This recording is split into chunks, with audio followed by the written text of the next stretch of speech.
familia y demás, y poco a poco pues, fue adquiriendo pues, especial habilidad por manipular pues, instrumentos ya de cierta complejidad.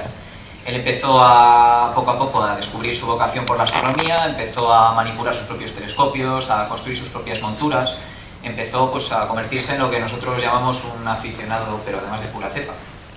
Y bueno, con el tiempo, pues poco a poco dedicó su vida profesional cada vez más a este ámbito, dejó un poco la mecánica de lado y empezó a centrarse sobre todo en instrumentos de detección de astronomía, y con el tiempo pues fue inclinándose especialmente por la astronomía de infrarrojos. Es decir, él empezó a hacer algo que en el siglo XX tuvo mucha repercusión, que es dejar de ver el espacio en el canal visible, en lo que es el visible que nosotros podemos percibir sin necesidad de casi ningún instrumento más que una cámara, y empezó a observar en infrarrojo, con lo cual esto le permitía poder ver a través de nubes de gas y otros objetos que nos ocultaban el interior de la galaxia. De hecho, creo que fue el primer astrofísico español, bueno, el astrofísico español que construyó el primer... Sí, soy un poco extraño esto, espera, a lo mejor usando este. Bueno, pues diseñó el primer objeto de detección desde el espacio, o sea, el primer, no sé cómo llamarlo, espectrómetro infrarrojos puede ser, situado en el exterior de la atmósfera terrestre para poder observar bien la Vía Láctea. Y bueno, todo esto lo hizo en una breve carrera porque el hombre falleció en 1985 cuando solo tenía 41 años de edad. Pero bueno, creo que es importante reseñar la vida de este señor y los motivos por el cual le hemos puesto nombre a este ciclo.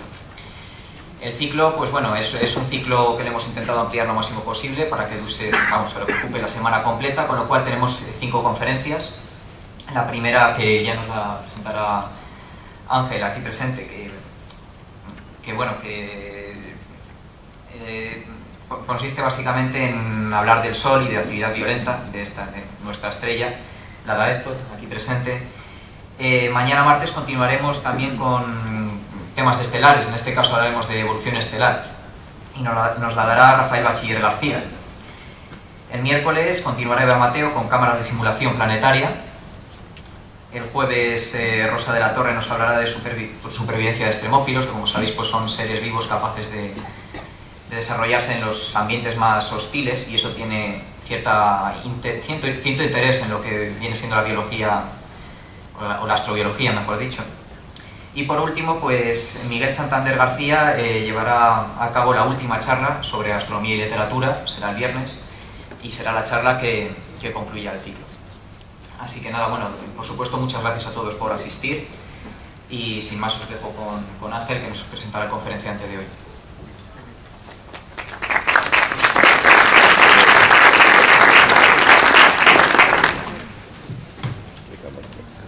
Bueno, muchas gracias, Víctor. ¿Se me oye? ¿Sí? Sí. Hola, vale. Bueno, nada, tengo un par de cosillas por comentar antes de presentar a Héctor directamente. Lo primero, bueno, siguiendo un poco con el capítulo de agradecimientos, agradeceros a todos la presencia, porque sin vosotros pues los ciclos no tendrían ningún sentido, ¿no? Agradecer también al resto de compañeros del comité organizador del ciclo de conferencias por su paciencia y saber hacer, porque sin estas virtudes pues nada de esto habría sido posible, ¿no? Así que muchas gracias Elena, muchas gracias Verónica, Daniel, muchas gracias a Fran y a ambos socios.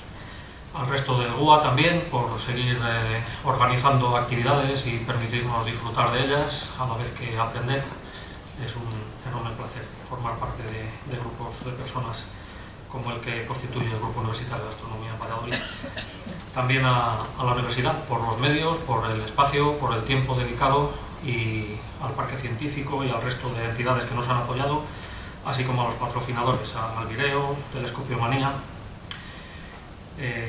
Lo dicho, muchas gracias a todos por asistir y evidentemente a Héctor Socas por el esfuerzo añadido que supone meterse un viajecito entre pecho y espalda desde Tenerife un día como hoy para permitirnos disfrutar de una conferencia sobre eso.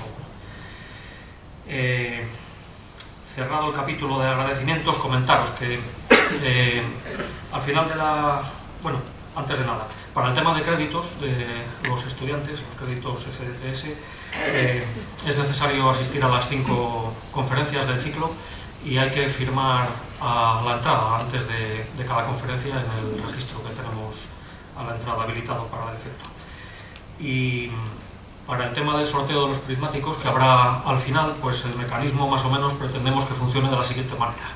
El papelito este que os han entregado, bueno, este no vale, pero uno parecido, tiene como 3 veces el mismo número. Bueno, hay una encuesta que simplemente se trata de marcar con la X la casilla que consideréis. Por un lado es entregar en una urna que pasaremos en el turno de preguntas más o menos la encuesta rellena. Por otro lado, de los 2 números que están al otro lado, pues os quedáis con uno y el otro lo entregáis en una bolsa que vamos a pasar también para ir recogiendo. O sea, hay que hacerlo como 3 cachos. Un número para vosotros, otro número para nosotros y la encuesta también para nosotros. Bien, ¿no? ¿Se ha entendido? ¿Sí? Vale, no es difícil, pero me explico igual regular también. Bueno, pues nada, antes de pasar a presentar al ponente, simplemente hacer público un deseo que tengo, y es ver si se me logra que este sea el mejor ciclo de conferencias Carlos Sánchez Marro, por lo menos de 2018. ¿Vale? A ver si lo conseguimos y a final de semana hacemos una encuesta para saber si hemos logrado el objetivo. Bueno, pues el ponente de esta tarde es ni más ni menos que Héctor Socas Navarro, aquí a mi lado. Él es doctor en Ciencias Físicas por la Universidad de La Laguna, investigador titular del Instituto de Astrofísica de Canarias. Se doctoró en la Universidad de La Laguna en 1999 y su trabajo recibió el premio de la Sociedad Española de Astronomía a la mejor tesis doctoral durante el bienio 1998-1999.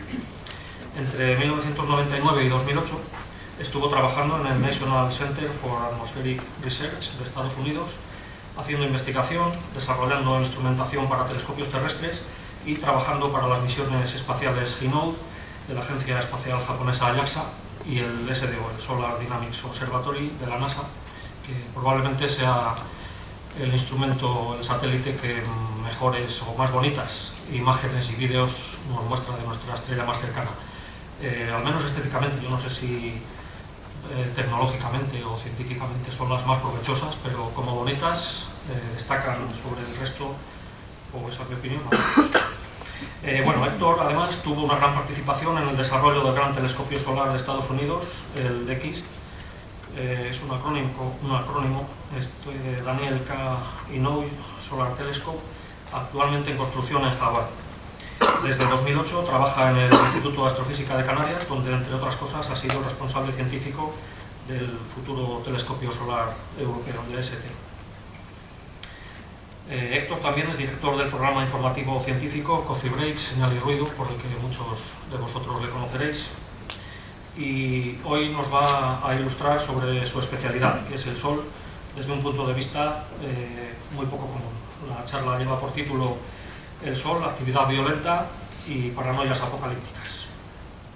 Y poco más, simplemente añadir que, como podréis comprobar en unos minutos, él es un magnífico divulgador y una excelente persona, de trato cercano y afable, comparte el conocimiento y lo hace y lo sabe hacer a nivel del interlocutor con el que está tratando en cada momento, lo cual es muy de agradecer, entiendo.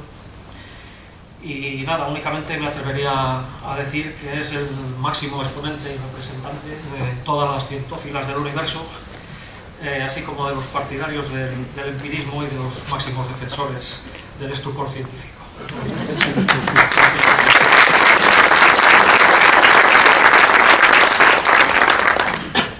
Muchísimas gracias, Ángel, por esta presentación tan soberbia. Y yo me quiero unir también a los agradecimientos, por supuesto, a todas ustedes por venir esta noche desapacible. No sé, igual es un poco meter el dedo en la llaga, ponerse a hablar del sol en una noche como esta, con el fresquito que hace y cómo está el tiempo.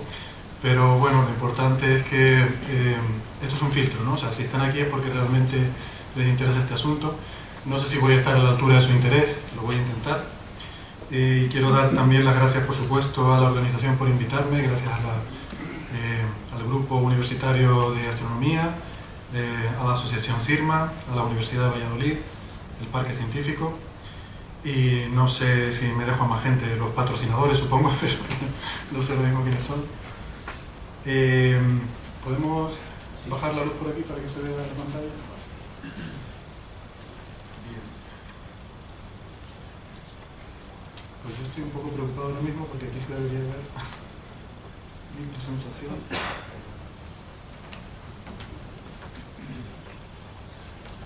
Y sin embargo no estamos viendo nada. ¿Hay algún informático en la sala?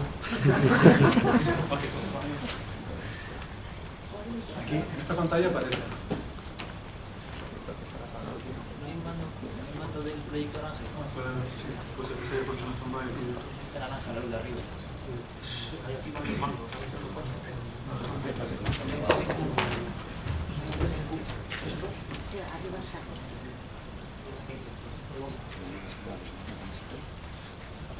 Se ve un verbo, ¿no?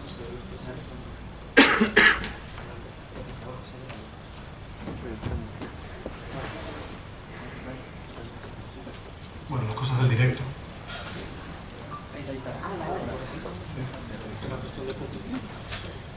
Bueno, mientras tanto les puedo ir contando alguna cosilla. ¿Saben aquel que entran en un bar? No. Que, bueno, yo quería empezar poniendo un poco en contexto la presentación, ¿no? Para hablar del Sol vamos a usar muchos números, vamos a hablar de muchas cantidades, muchas magnitudes, y en astrofísica tenemos el problema de que probablemente es la ciencia que abarca un mayor rango de órdenes de magnitud, donde vamos desde cosas, desde lo más pequeño hasta lo más grande, y es muy difícil a veces poner en contexto las cosas, ¿no? Entonces, para empezar hablando sobre el Sol, me gustaría poner en contexto algunos de los números que seguramente muchos de ustedes conocen sobradamente, ¿no? Sabemos que el Sol está muy caliente, ¿verdad? Eso lo sabe todo el mundo. Si miramos los números, llegamos a la conclusión de que la superficie está a unos 6.000 grados, pero es mucho más caliente hacia el interior. La temperatura va subiendo según vamos yendo hacia el interior, de manera que su núcleo está a 16 millones de grados. Entonces esto, bueno, vale, es muy caliente, pero ¿cuánto de caliente es esto? Pues por eso les digo, ¿no? Dar unas referencias: el plomo se funde a 600 grados y el hierro a 1500. Esto nos da un poco una idea de las temperaturas de las que estamos hablando. ¿Se me escucha bien por ahí detrás? No estoy seguro porque no lo sé. Tamaño, por ejemplo, si yo les digo que el Sol tiene un radio de unos 700.000 kilómetros, pues igual eso tampoco les dice mucho, ¿no? Por eso es bueno poner las cosas en contexto, y a mí me gusta mucho para eso mostrar esta animación que estamos viendo aquí ahora mismo, en la que lo que vamos a ver es nuestro planeta, la Tierra. Si cogemos la Tierra y la acercamos al Sol, por supuesto, o sea, como experimento imaginario, no es que nadie tiene idea de hacer esto, ni siquiera Elon Musk, pero cogemos la Tierra y la ponemos cerca del Sol, pues esto nos puede dar un poco una idea, esa referencia mental de qué tipo de magnitudes estamos hablando. Ese es el tamaño del Sol, esos son los 700.000 kilómetros de radio de los que estábamos hablando. Entonces, a veces, incluso con estas referencias, la mente no puede abarcar todas estas cifras, pero por lo menos podemos poner las cosas en referencias jerárquicas, ¿no? Esto que tengo aquí es una monedita de 1 euro, ¿vale? Si esta moneda es la Tierra,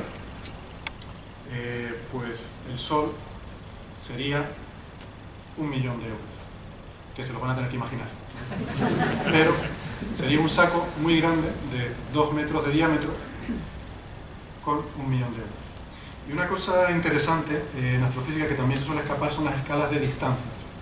Este saco con 1.000.000 de euros, en relación a esta moneda de 1 euro, ¿dónde piensan que tendríamos que ponerlo para que la escala de distancias fuera la correcta? Bueno, uno pensaría que un saco con 1.000.000 de euros lo suyo sería ponerlo en Suiza, pero no tanto. Resulta que si esta moneda de 2 euros fuera, si esta moneda de 1 euro fuera la Tierra, el saco que representa el Sol tendríamos que ponerlo a 500 metros de distancia. O sea, más o menos donde está el Carrefour, que hay un McDonald's por ahí al lado, ahí es donde tendría que estar el Sol. Y esto es interesante porque nos muestra la dificultad que hay en astrofísica para representar las cosas.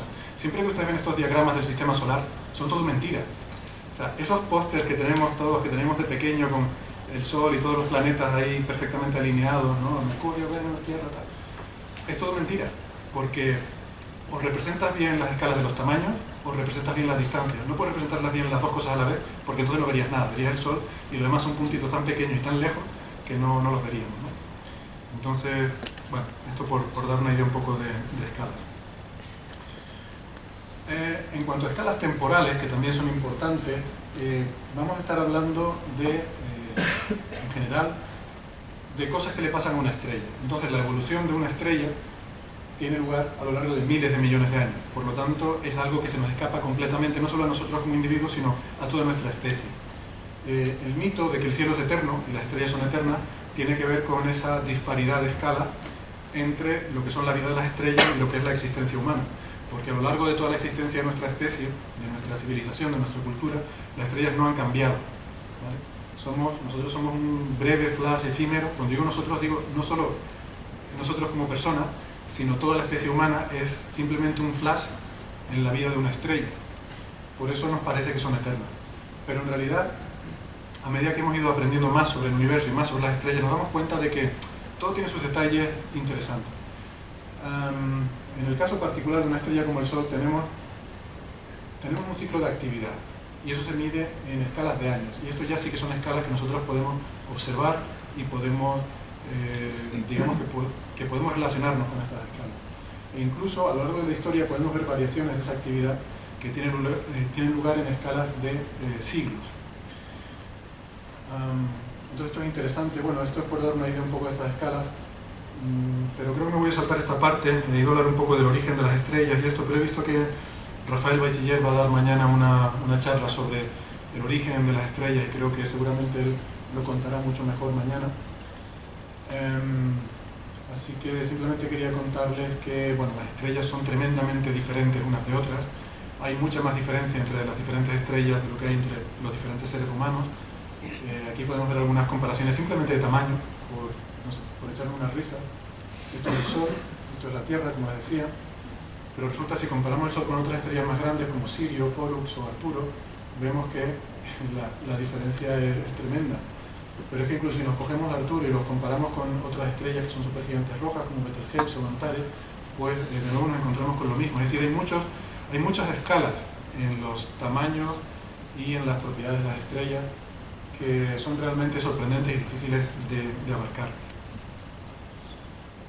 Yo hoy voy a estar hablando sobre todo de la superficie del Sol, pero que sepan que el Sol también tiene un interior que es muy interesante y que hay mucha gente que se dedica a estudiarlo, y podemos conocer el interior del Sol, aunque parezca mentira, sobre todo de tres formas diferentes. Una de ellas es mediante la teoría, porque el Sol es una estrella y una estrella al fin y al cabo es una enorme bola de plasma y tiene que respetar las leyes de la física, como todo buen ciudadano del universo. Y entonces, conociendo estas leyes de la física, podemos conocer cosas sobre cómo tiene que ser el interior de una estrella. Pero, como no solo de teoría vive el hombre, también tenemos que comparar esas teorías con observaciones, porque si no, sería todo como un poco una abstracción, una entelequia matemática. Y para eso utilizamos, por una parte, los neutrinos, que son una partícula subatómica tremendamente interesante. Los neutrinos son unas particulitas que se producen en las reacciones nucleares que tienen lugar en el interior del Sol, son emitidos por el Sol, y los neutrinos tienen una propiedad muy curiosa, que es que no interactúan con nada. O sea, los neutrinos se generan en el interior del Sol, salen disparados a casi la velocidad de la luz, sin que nada pueda detenerlos. Pasan como si la materia fuera transparente, como si fueran fantasmagóricos, cruzan todo el interior del Sol, salen del Sol, se propagan por el medio interplanetario, llegan a la Tierra, atraviesan la Tierra como si no existiera y se pierden en el espacio. Bueno, pues esas partículas, que se llaman neutrinos, son muy importantes. De hecho, el Sol emite más neutrinos que fotones. O sea, el Sol produce más neutrinos que luz. Pero, por supuesto, no somos capaces, en principio, no somos sensibles a esos neutrinos. Pero es muy curioso, si ustedes lo piensan, cada centímetro cuadrado de nuestro cuerpo, o sea, si miran la uña del dedo índice, por ahí, cada segundo, están pasando 100.000 millones de neutrinos procedentes del Sol. O sea, cada segundo atraviesa cada centímetro cuadrado de nuestro cuerpo 100.000 millones de neutrinos. Y además, ahora que es de noche, esos neutrinos han atravesado además toda la Tierra y han pasado por el interior de nuestro cuerpo y se pierden por el espacio.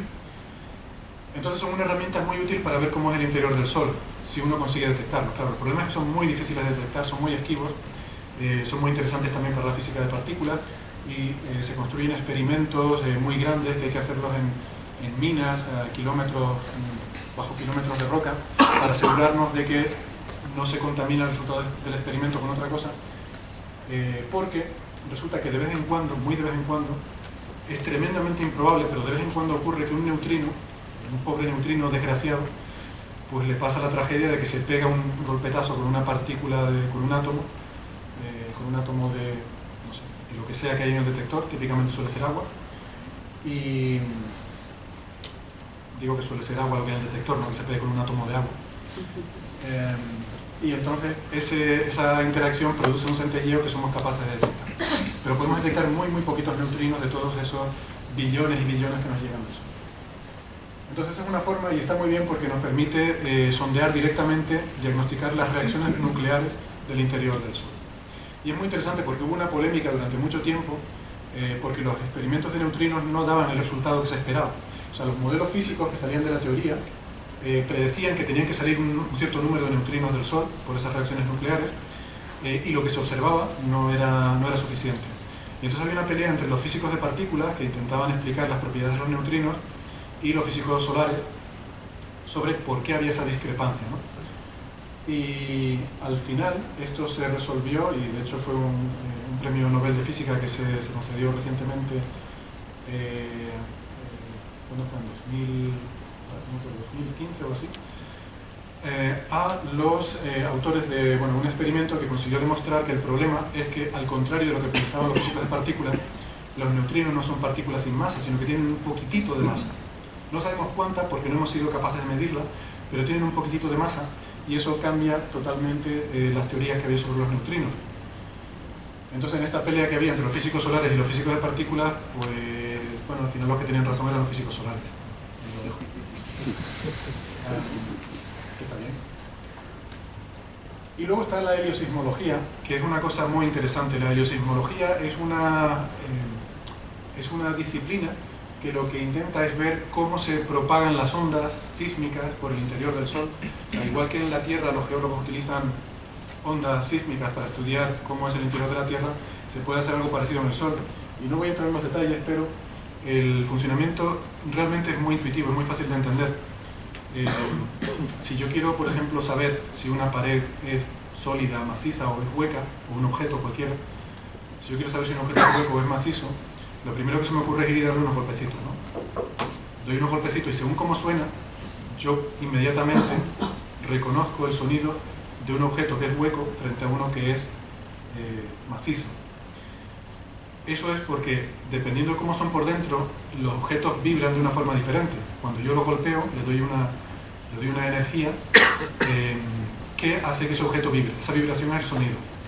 Nuestro oído está entrenado para reconocer las formas de esos sonidos e identificar algunas cosas. Entonces hay algunas propiedades que nuestro oído puede determinar de algunos objetos dependiendo de cómo suenen. Bueno, pues esto tiene que ver con que, por ejemplo, aquí podemos ver cómo suena un violín, tipo particular de violín que supuestamente es muy bueno. Yo no sé, yo no entiendo de violines, pero cuando este violín se hace sonar la cuerda para hacer sonar la nota de La en 440 Hz, se produce, esto es para los que conozcan el tema, esto es una transformada de Fourier, es un espectro de potencia. Si no saben lo que es, no importa, da igual, olviden que lo he dicho. Pero esto es un reflejo de cómo está vibrando ese instrumento. La cuerda en principio tiene lo que llamamos un modo fundamental, que es este pico que vemos aquí, que son estos 400 Hz. Esto es la nota que estamos haciendo vibrar, y luego todos estos otros piquitos son lo que llamamos los armónicos, sobretonos que se excitan al hacer vibrar esa nota. Da igual si no entienden los detalles, no se preocupen porque no es importante, esto lo digo por si hay alguien que lo pille. Sé que hay gente que lo está pillando porque veo caras conocidas en la audiencia. Lo que pasa es que esas caras, lo siento, les va a aburrir todo lo que estoy contando, pero bueno, no pasa nada. Lo interesante es que el hecho de que este violín sea como es, hace que las amplitudes de estos picos sean las que son. Si yo en vez de este violín cogiera otro, estas amplitudes, la altura de estos picos sería diferente. Y si yo tuviera la cuerda sola, pues no vibraría así, vibraría de otra forma diferente, ¿no? Bueno, pues esto es lo que llamamos el espectro. Esto es el espectro de ese violín cuando se hace sonar esa cuerda. Resulta que el Sol tiene su propio espectro. Las ondas que se propagan por el interior del Sol, porque el Sol al fin y al cabo es como un fluido, no es un objeto sólido. Si pudiéramos ver su superficie, igual que en el mar vemos que tiene ondas, pues veríamos que también en el Sol hay una especie de ondas por su superficie. Esas ondas son el resultado de toda la propagación de estas ondas que se propagan por todo el Sol. Y si analizamos su espectro de potencia, resulta que tiene una firma muy característica, que es esta. Entonces, de la misma forma que nuestro oído ve esto, oye, escucha esto, y dice, esto es un violín, nuestros instrumentos pueden observar esto y determinar cómo es el interior del Sol, por lo menos algunas de sus propiedades. Y esto es algo muy interesante que se ha empezado a hacer, bueno, sobre todo en los años 70 y 80. Algunos de mis colegas fueron pioneros en estas observaciones desde tierra, en Canarias. Luego ya desde el espacio también hubo participación de uno de mis compañeros, el satélite SOHO, y ahora el satélite SDO, que sigue en funcionamiento y que nos proporciona unos datos extraordinarios, además, como decía Ángel, de unas imágenes muy bonitas. El Sol, su fuente principal de energía es la fusión nuclear, y esto me quiero entretener aquí un segundito porque hay una cosa interesante. Es energía nuclear lo que produce la energía del Sol en su centro, pero es un tipo muy particular de energía nuclear. Es energía que llamamos de fusión. Ojo, no confundir con la que nosotros utilizamos en la Tierra en nuestros reactores actuales de energía nuclear, que hacen reacciones de fisión. No tienen nada que ver una cosa con la otra, de hecho son totalmente lo contrario, ¿vale? Fusión y fisión son lo contrario. Fisión, que es lo que hacemos nosotros, consiste en coger átomos muy grandes, que son inestables, muy pesados, y romperlos. Y al romper esos átomos obtenemos energía. Esto de romper cosas se nos da bien a los humanos, entonces hemos tirado por ahí. Las estrellas, sin embargo, hacen otra cosa que es un poco más elegante, que es que cogen átomos muy ligeros, como el hidrógeno, que abunda a punta pala en el universo. El 99% de los átomos del universo son de hidrógeno, el 90%, perdón. Y las estrellas lo que hacen es que cogen esos átomos de hidrógeno y los fusionan para formar elementos más pesados.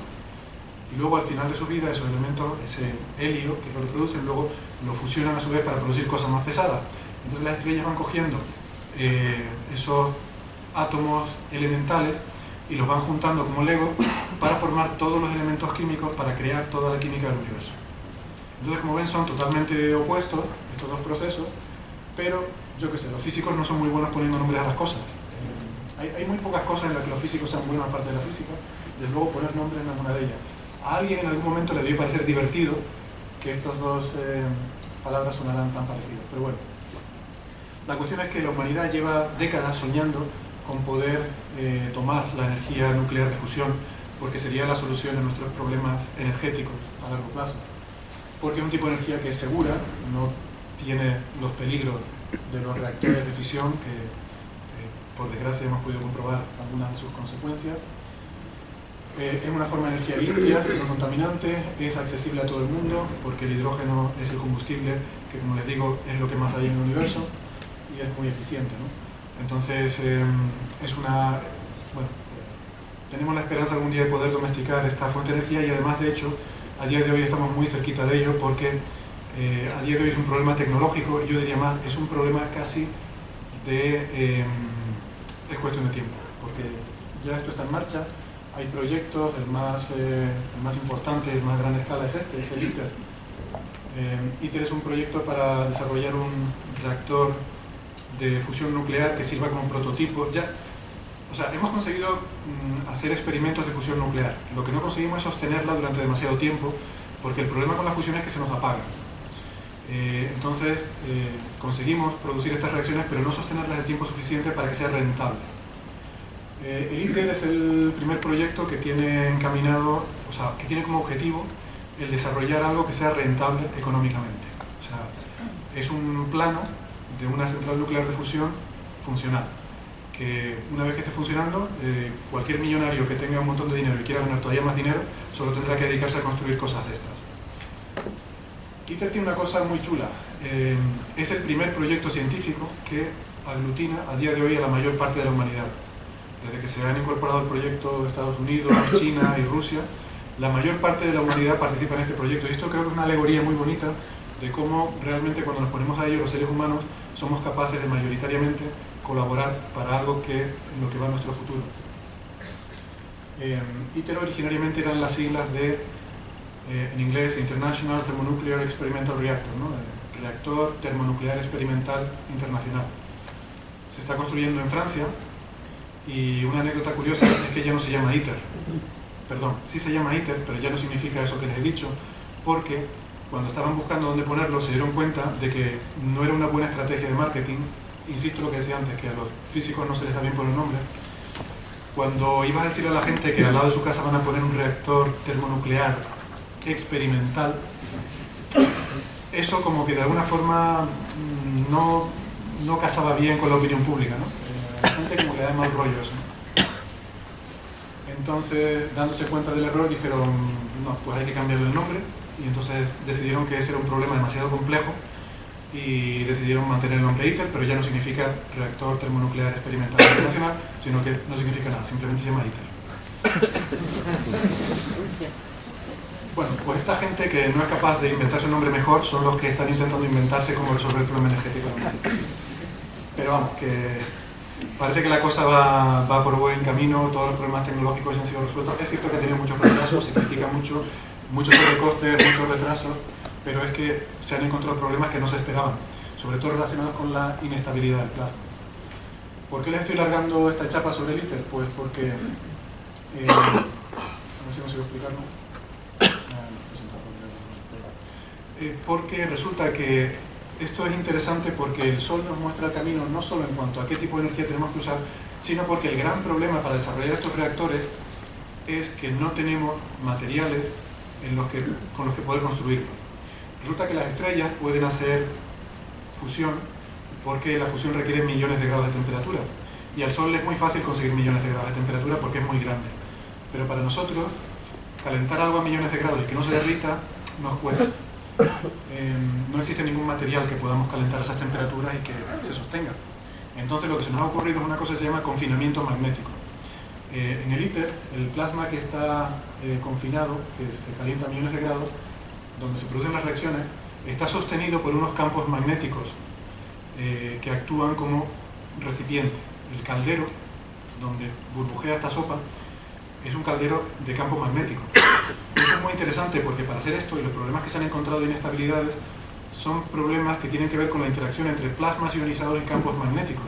Hay toda una rama de la física muy reciente que se llama magnetohidrodinámica y el nombre ya les diría que debe ser algo muy complicado porque cuando le pones ese nombre a algo que tiene que ser muy difícil, ya el nombre suena complicado, pues es una cosa muy complicada que tiene que ver con cómo esos campos magnéticos interactúan con el plasma. Y la gracia es que todo eso lo estamos aprendiendo y lo estamos observando en el Sol. O sea que el Sol no solo nos da la idea de que tenemos que hacer fusión, sino que además ha sido uno de nuestros laboratorios más importantes para estudiar la magnetohidrodinámica. Así que desde ese punto de vista, pues está muy bien. Bueno, total, solo quería acabar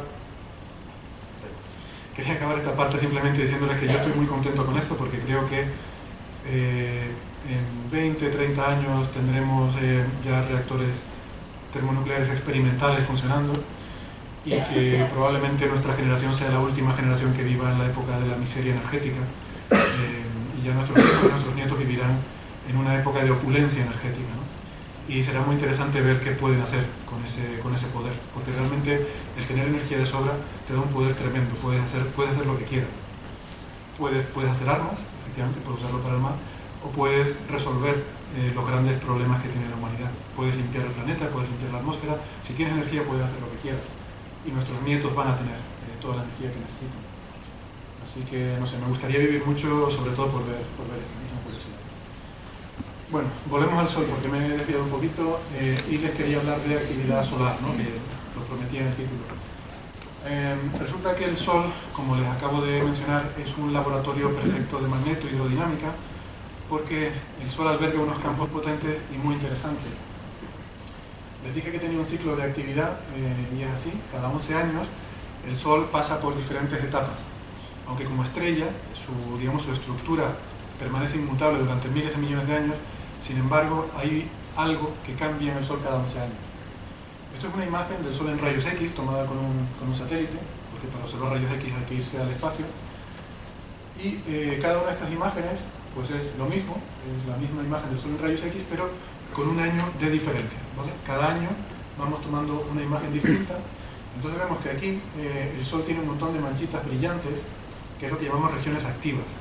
Eso quiere decir que ahí está emitiendo rayos X. Y los rayos X son radiación muy energética. O sea que eso quiere decir que ahí está pasando algo muy violento. Ahí está pasando algo muy energético que está provocando que el Sol emita esos rayos X. Por eso lo llamamos regiones activas. Si miramos al año siguiente, vemos que hay menos de estas manchitas brillantes y empiezan a aparecer calvas en el Sol, estos agujeritos negros. Esto es lo que llamamos agujeros coronales, es como que se va pelando. Al año siguiente hay todavía menos manchitas, ya casi no hay, seguimos viendo estas zonas oscuras y así cada vez continúa esta tendencia hasta que llega un momento en el que ya todo el disco solar está completamente libre de emisión en rayos X y solamente en el borde, en el limbo, hay un poquito de emisión muy difusa que sobresale del borde. Han pasado 6 años desde esta imagen hasta esta. Luego al año siguiente vemos que empiezan otra vez a aparecer manchitas y cada vez más ya se vuelve a cubrir todo de esa emisión difusa y al cabo de 11 años volvemos al estado inicial. Esto es el ciclo solar visto en rayos X y la razón de que esto ocurra, no voy a entrar en detalles, pero es todo pura magnetohidrodinámica. Es muy bonito y tiene que ver con que el Sol está compuesto, porque está muy caliente, eso hace que la materia de que está compuesto el Sol esté en forma de plasma, ¿vale? El plasma, como lo de las teles de plasma, pues es algo parecido, es un material que básicamente el plasma es un material en el que los átomos el material está tan caliente que a los átomos se les arrancan los electrones exteriores y entonces tenemos una especie de gas, una especie de sopa en la que tenemos iones, estos átomos a los que se les arranca un electrón que tienen carga positiva y electrones que tienen carga negativa, todos por ahí sueltos, ¿no? Entonces esto es un material que tiene unas propiedades electromagnéticas muy interesantes y por eso tiene aplicaciones tecnológicas, pero en particular, en el caso de una estrella, resulta que además eso se combina con el hecho de que hay movimientos muy vigorosos. En el Sol podemos ver cosas que se mueven a 100 km por segundo.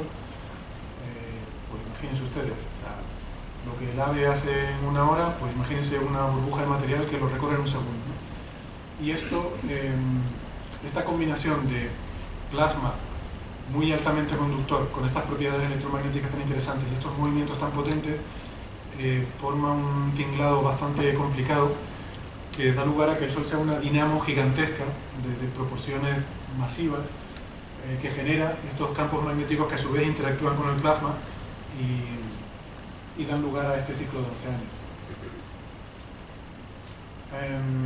Si miramos el Sol, estos son imágenes, esto es un vídeo que es una secuencia temporal en la que superponemos imágenes de diferentes instrumentos a bordo de un satélite que nos muestra la actividad solar. Ahora voy a explicar un poco lo que es, pero quiero primero explicar lo que es cada una de estas imágenes. Esto es una composición de 3 imágenes, una que nos muestra el disco solar. Esta imagen, tenemos el disco solar y luego un círculo que tapa el Sol de la siguiente imagen porque viene de otro instrumento en el que queremos ver la corona. Entonces para ver la corona tenemos que tapar el disco solar porque si no sería demasiado brillante y no nos dejaría verlo. Este es el disco negro, es ese coronógrafo que tapa el disco para que podamos ver ahora la corona por aquí fuera. Entonces este marco, este rectángulo rojo es este instrumento que observa la corona y luego la parte azul es otro instrumento que observa también la corona pero en un campo mayor. Entonces cuando superponemos estos 3 instrumentos vemos imágenes como esta. Entonces lo que estamos viendo aquí son una serie de erupciones que tienen lugar en el Sol y que esto de aquí no es ningún ovni, esto es Venus, satura del detector. Ahora en ese momento no está en campo de visión. Y esto no es tiempo real, claro, aquí lo podemos ver, el vídeo está acelerado, esto es la hora. Y esto es una secuencia en concreto que les ponemos porque realmente esto no es lo típico. Esto fue una sucesión muy espectacular, que de hecho se conoce como las tormentas de Halloween de 2003, porque si se dan cuenta empezó más o menos a final de octubre. Y fue una serie de sacudidas muy violentas que ocurrieron en el Sol. Estos puntitos que ven aparecer por aquí son partículas cargadas, sobre todo son protones de alta energía que vienen e impactan con el detector Y entonces pueden ver que cuando se producen estas erupciones, al ratito vemos que se produce una cascada de estas partículas sobre el detector y nos dan lugar a este efecto nieve que aparece justo después de una de estas grandes erupciones. ¿Vale? Yo no sé si entre que cuando me giro de un lado a otro a lo mejor se me escucha peor. Más o menos. Bueno, voy a intentar hacer más. Ven esa nube de partículas que son partículas inyectadas por el Sol, ¿no? Entonces yo les quería hablar un poco de esta actividad, de qué es, de cómo se produce y de qué implicaciones tiene para nosotros. Entonces aquí vamos a ver una serie de estas erupciones vistas con imágenes de SLO. Son vídeos en los que podemos ver cosas que pasan en el Sol y además, para dar un poquito más de miedo, ponemos la Tierra a escala, el tamaño que tendría la Tierra. Porque claro, esto visto así, a ver, este es el tipo de vídeos que enseñamos en el ministerio cuando vamos a pedir dinero para nuestros proyectos de investigación. Pero les voy a decir un secreto. Les voy a contar el secreto mejor guardado de la física solar, pero que por favor no salga de aquí. Y es que, aunque esto así visto así queda muy ominoso, sobre todo cuando pones la imagen aquí de la Tierra a escala, parece que esto es una llamarada que, vamos, carbonizaría la Tierra si estuviera ahí al lado. Lo cierto es que cuando uno se hace los calculitos, esto a mí no me lo dijo nadie, pero un día me hice los calculitos y resulta que tú podrías poner la mano en una de estas llamaradas y no te quemaría. Y la razón es que este material es extremadamente tenue, o sea, tenemos que usar filtros muy especiales para ver estas erupciones. Esto es material, efectivamente es plasma ionizado que sale a alta velocidad, con alta energía, etcétera, etcétera, pero es muy, muy tenue. Entonces, es tan tenue, es tan poco denso, que no habría un intercambio de calor. Si uno pone la mano ahí, no nos llegaría el calor de ese material. A ver, nos quemaríamos, pero por otra cosa, nos quemaríamos porque para estar ahí tienes que estar cerca del sol y te freiría simplemente la propia luz del sol.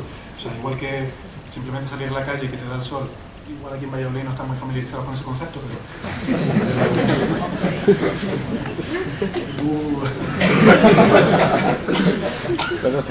El año que viene no me invitan.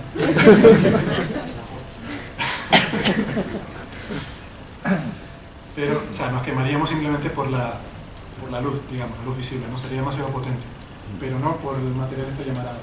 Lo que sí nos daría es cáncer, ¿vale? Estas partículas de alta energía, o sea, uno pondría la mano, se pondría muy chulito de soberbia, no me quema, pero a los 20 años te mueres de cáncer. Como es la venganza, se sirve en frío, ¿no?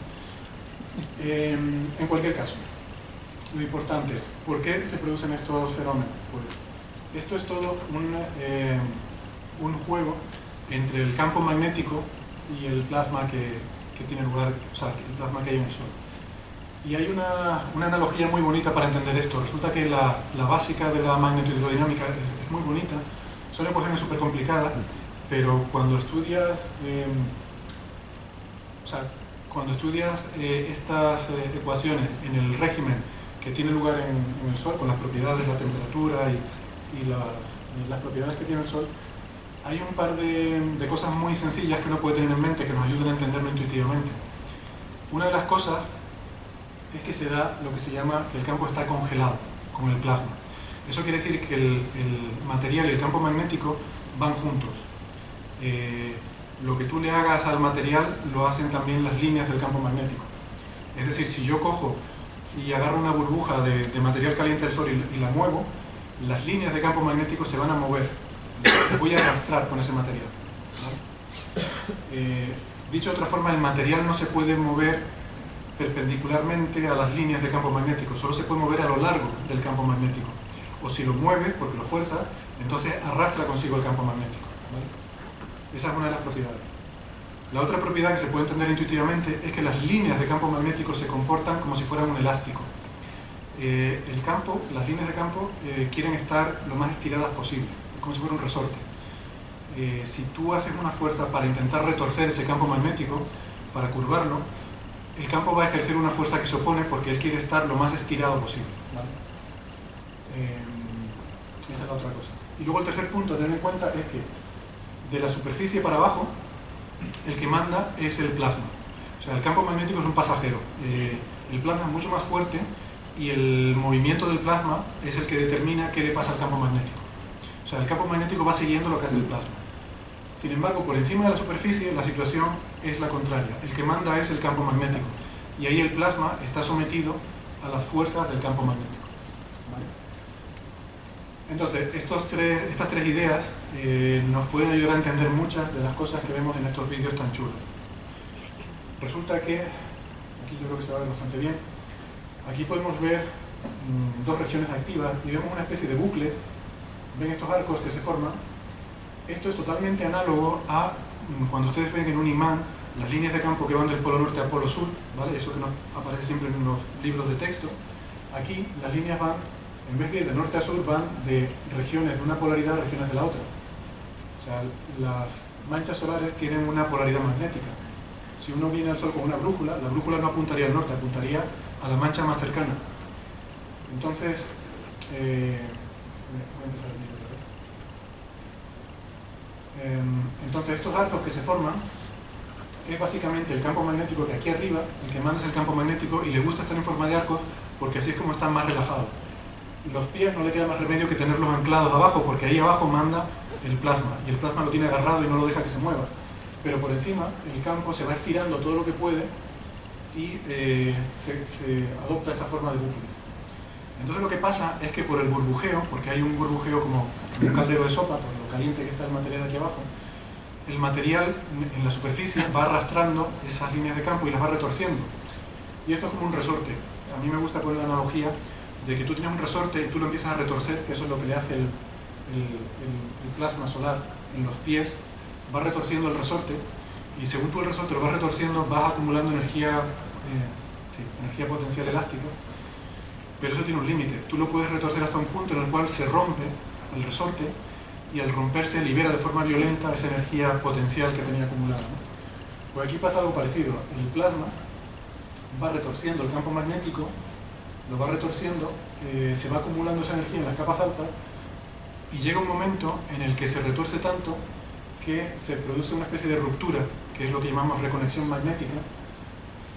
Esa palabra sí es bonita, por cierto, reconexión magnética, en la cual el campo digamos que se rompe y se reconfigura en una configuración mucho más relajada, que es lo que va a pasar aquí. Tenemos estos arcos que se van volviendo cada vez más complicados, cada vez más retorcidos y de repente va a haber una fulguración y todo esto se cambia instantáneamente y se convierte en esta otra configuración en la que el campo está mucho más relajado.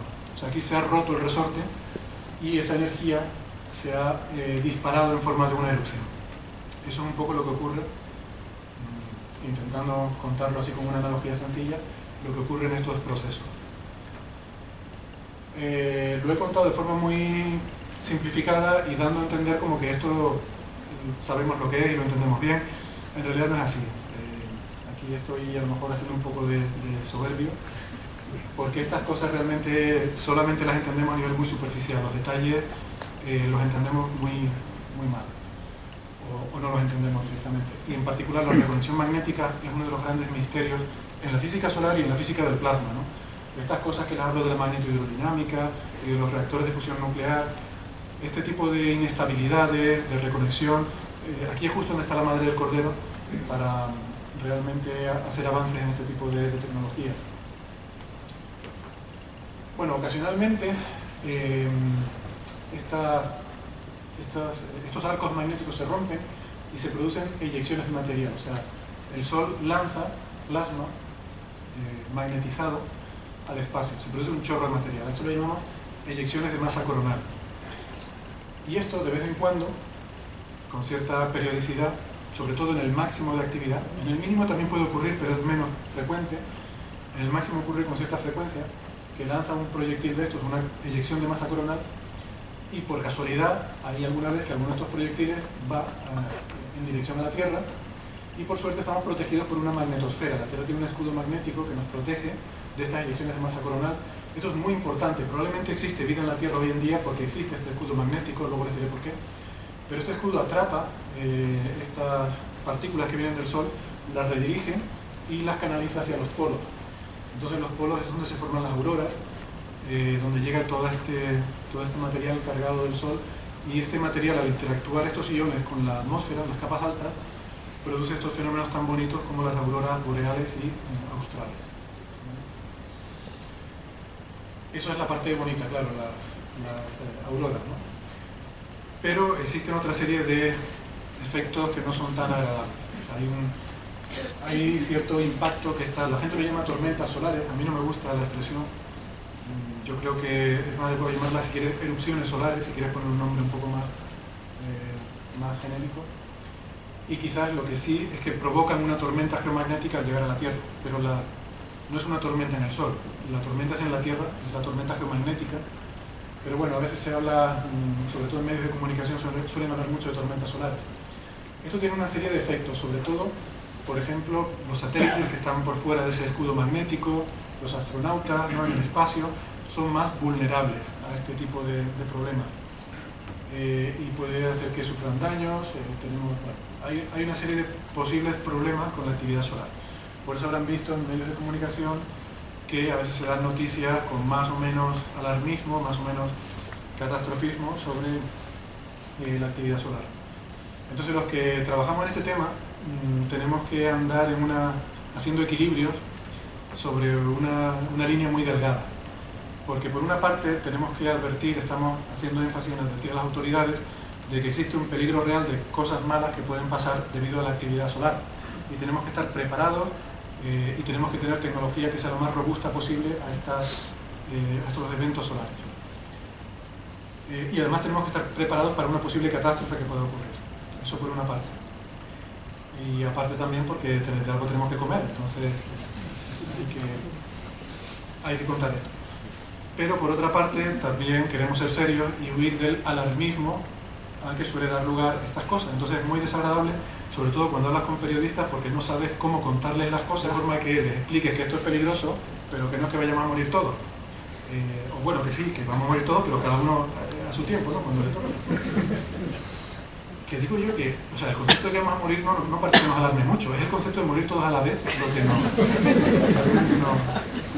es un tema que siempre me ha resultado curioso, ¿no? Yo no sé si los sociólogos se preguntan ¿por qué tenemos esa obsesión con morir todos a la vez, ¿no? Claro, los atascos tienen que ser... Pero, volviendo a lo del Sol, ¿no? Entonces hay una serie de efectos nocivos, sobre todo sobre nuestra tecnología. Esto es lo importante, o sea, estos eventos han ocurrido toda la vida, desde que el hombre pisa la Tierra, desde antes. Siempre ha habido tormentas geomagnéticas, siempre ha habido eyecciones de masa coronal. Lo que pasa es que ahora nos preocupa porque ahora tenemos tecnología. Entonces, sobre todo los satélites son vulnerables, o sea, que puede ser que tú estés, yo qué sé, viendo la final de la Champions y que se pierda la señal porque se ha fastidiado un satélite del Canal Plus. Vale, es una tragedia, pero no es apocalíptico. O sea, hay que saber medir, ¿no? Hay que poner razones. Entonces, en general, lo que intentamos es decir, bueno, digamos que a la población general no hay que alarmarla, no es algo que a la gente le tenga que preocupar de por sí, pero sí que las autoridades es importante que haya ciertas medidas de prevención. Entonces, según un poco cuál sea para quien estés hablando, pues vamos por un lado o por otro de la línea. Ahora bien, la excepción a esto son los casos extremos. Un caso extremo, y digo un porque es el único del que tenemos constancia, es el evento Carrington. Esto, a ver, cuando llamamos a algo evento y luego un nombre propio, que es algo realmente muy chungo. El evento Carrington ocurrió en 1859, es digamos vamos a decirlo así, la tormenta solar más potente y más virulenta de la que tenemos constancia. No quiere decir que no haya habido otras antes, pero no teníamos ni idea. En 1859 ya había tecnología que empezaba a ser susceptible a este tipo de problemas, ¿no? Y lo que ocurrió en aquella época, de hecho, fue un poco una serie de circunstancias, ¿no? Porque realmente hubo varias eyecciones de masa coronal tremendamente potentes, no sabemos exactamente, pero bueno, hay algunas estimaciones. Y lo que ocurrió fue que una de ellas, la más potente, golpeó de forma muy violenta la magnetosfera, abrió, por este proceso de reconexión magnética, abrió las líneas de campo magnético de la Tierra, con lo cual quedó la vía libre para la siguiente que entró, antes de que se regenerara ese campo magnético, la siguiente encontró vía libre para llegar hasta la Tierra. Esto en 1859, digamos que era anecdótico, o sea, el telégrafo echaba chispas, la gente estaba muy asustada durante un par de días, no se podía usar el telégrafo. Se vieron auroras boreales hasta en los trópicos, en el Caribe, en Canarias. Hay registros históricos de gente que hablaba de apariciones fantasmagóricas en el cielo. Claro, o sea, hoy en día con las comunicaciones que tenemos, imagínense, debe ser muy impresionante que tú salgas a la calle y veas una aurora boreal sin saber lo que es aquello. En 1859, donde no se tenía ni idea, me imagino que el impacto tuvo que haber sido tremendo, ¿no? El miedo de la gente a ver cosas en el cielo que no sabían lo que era, debían pensar que era el fin del mundo o algo así, ¿no? Bueno, el caso es que hoy en día un evento similar a este, no sabemos muy bien lo que pasaría. Puede que esto sea como lo del bug del año 2000, que estuvieron 10 años ahí dándonos la chapa con que vamos a morir todos y al final no pasó nada. A mí me cogió en Estados Unidos, yo tenía un colega que se fue, ese invierno se fue a México, porque él tenía la teoría de que si se caía toda la tecnología en México no sería tan grave como en Estados Unidos, porque ahí ya estaban más habituados a eso, ¿no? Y él se fue a vivir a México, o sea, realmente la paranoia era considerable. Entonces, claro, es que luego nos olvidamos de estas cosas, ¿no? Pero conviene recordarlo. Hoy en día pensamos que un evento Carrington que ocurriera hoy en día sería catastrófico. Hay estimaciones de que los daños económicos en la industria de las telecomunicaciones serían de billones de euros, ¿sí? Billones con B.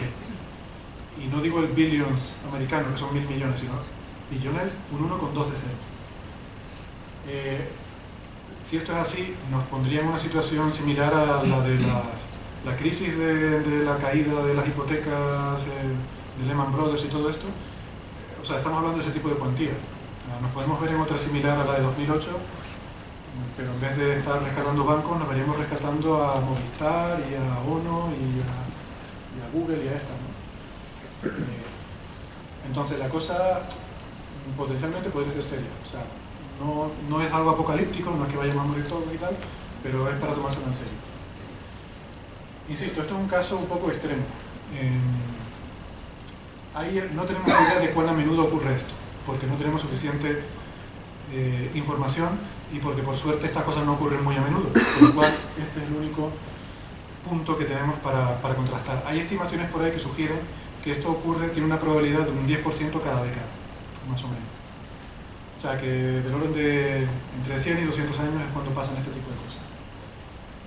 Total, que más vale prevenir que lamentar, como se suele decir, pero si la historia no enseña algo, que hasta que no pase no vamos a prevenir. Pero bueno. Una pregunta que nos suelen hacer, ¿esto puede alterar el clima? O sea, cuando viene un pepinazo de estos de repente va a ser más calor. La respuesta es que no.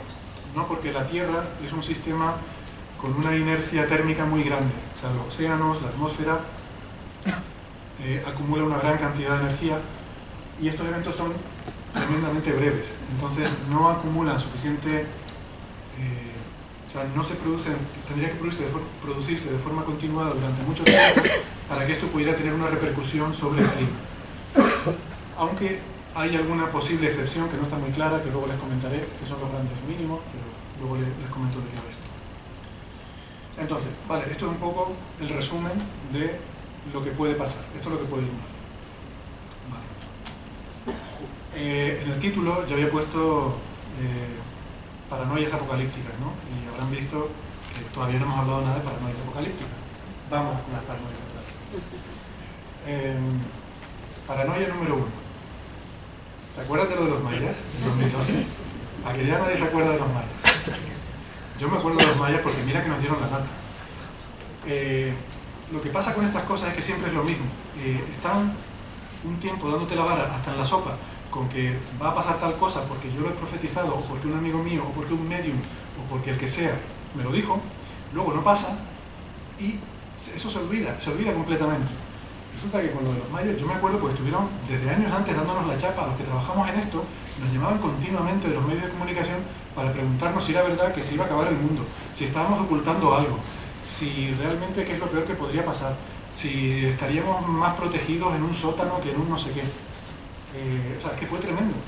Hombre, está bien porque hasta ese momento nadie nos había hecho caso a lo que hacemos física solar, y está bien, por lo menos por unos meses, sentirte como que alguien te hace caso, ¿no?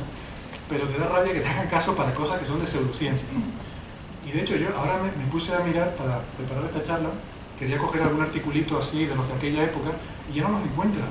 O sea, todo lo que encuentras, si buscas sobre la paranoia esta de los mayas y tal, son resultados de 2012 para adelante, en los que ya es todo en tono jocoso y prácticamente riéndose de que mira tú, ¿cómo es posible que algunos idiotas se pudieran creer esto? Pero un par de años antes estaba todo el mundo hablando de eso. Y entonces, por ejemplo, voy a poner esta web, que les confieso que me duele porque esto es de NPR, la Radio Pública Nacional de Estados Unidos, a la que le tengo mucho cariño.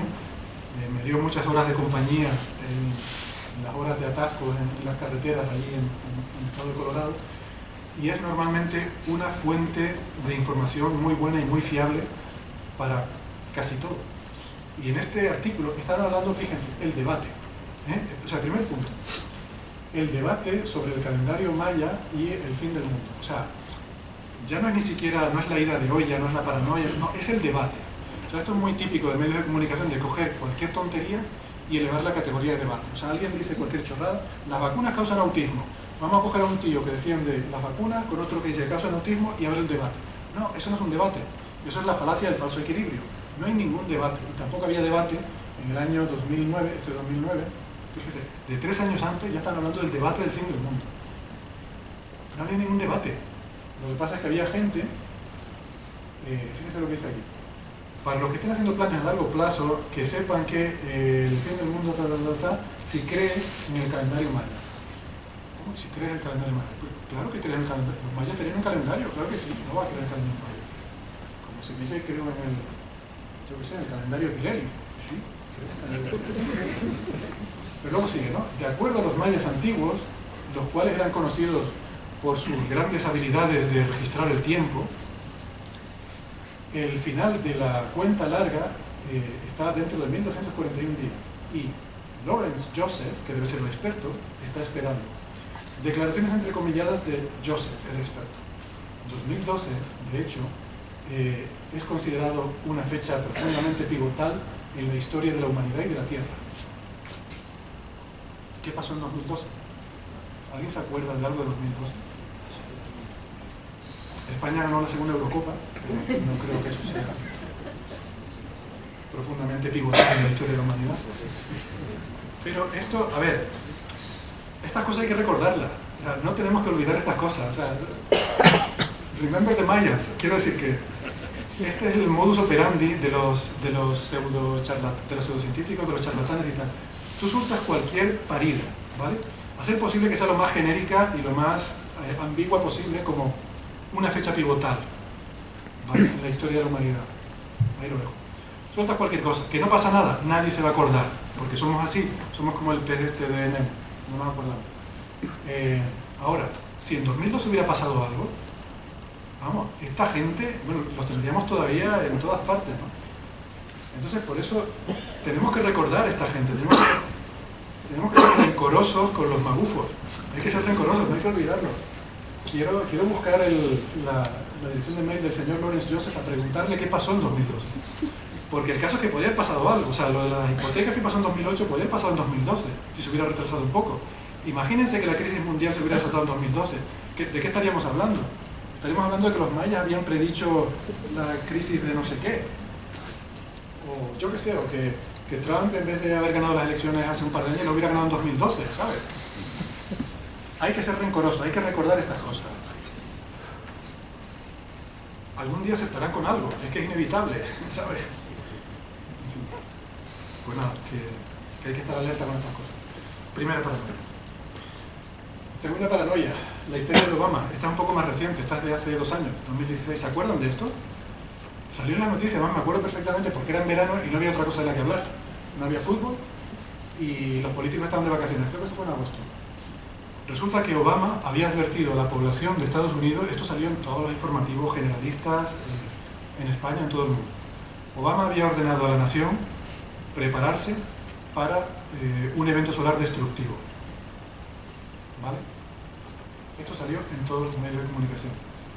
Mentira, Obama no ordenó a nadie prepararse para un evento solar destructivo. Obama hizo lo que es habitual que hagan en Estados Unidos los presidentes salientes, que es consolidar las iniciativas que han estado trabajando en esa legislatura, convertirlas en leyes, ¿vale? Lo que hizo Obama es esto. Esto es una executive order, es una orden ejecutiva. Eso es el equivalente en la política estadounidense a lo que es nuestro decreto ley, ¿vale? ¿Qué pasa? Que esto de orden y de ejecutar suena como muy ominoso, y entonces ya lo sacamos aquí. Obama ordena a la nación prepararse para eventos de clima espacial. Ya está. Traducción literal, lío montado. Pues nada, la gente pensaba que en cuestión de semanas era inminente un gran evento solar súper destructivo. Da igual que dijeras que no, que son ideas de olla, que no es eso, que no es eso. Esto era 6 meses antes de que saliera Obama de la Casa Blanca. Igual que dictó esta orden ejecutiva, dictó otras 40 de las cosas, insisto, son las cosas en las que estás trabajando para que no venga el otro y te las borre de un plumazo, las conviertes en leyes. De manera que si el otro las quiere quitar, pues tiene que ir al Parlamento y retratarse. ¿Sabes? No es lo mismo derogar una ley, es mucho más complicado y te exige que te retrates públicamente diciendo que quieres derogar esa ley. Mientras que si no lo haces, si esto no fuera una ley, pues simplemente con no hacerlo ya está, no tiene problema.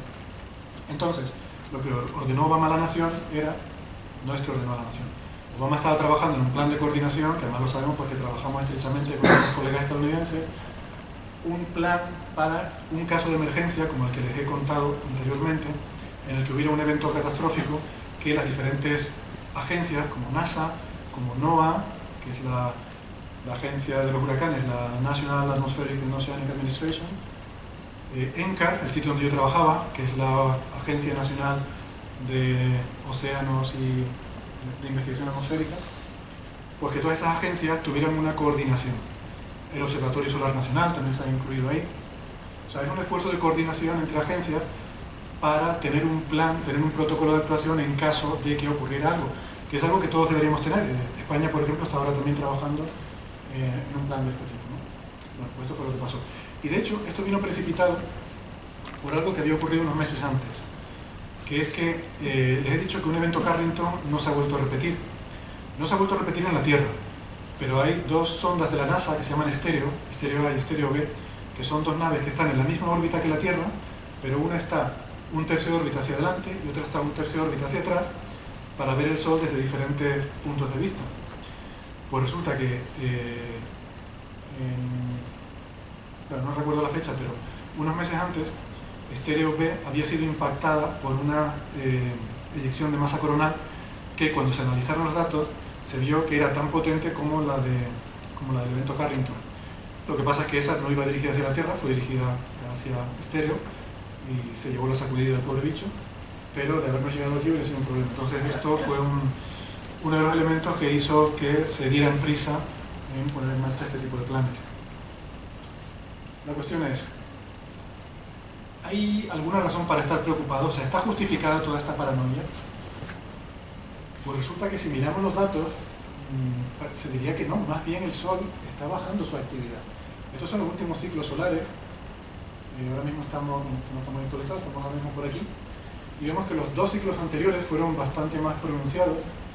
Este, sin embargo, está siendo más débil. Este mínimo fue histórico, este fue el mínimo más largo y más profundo en los últimos 100 años. Este máximo también fue tremendamente débil.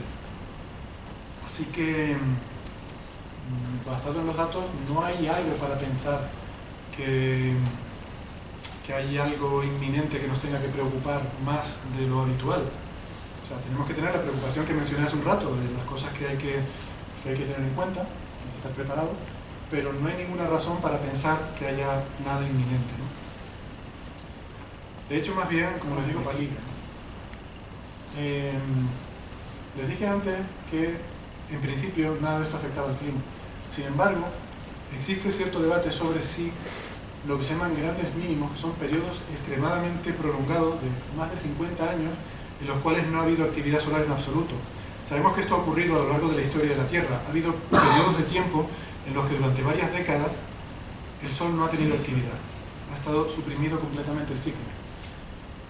Y parece ser, o no está claro, insisto, esto está siendo debatido, que algunos de estos mínimos han coincidido con temperaturas anómalamente bajas en la historia de la Tierra. El último de estos mínimos es el mínimo de Maunder, que ocurrió a finales del siglo XVII.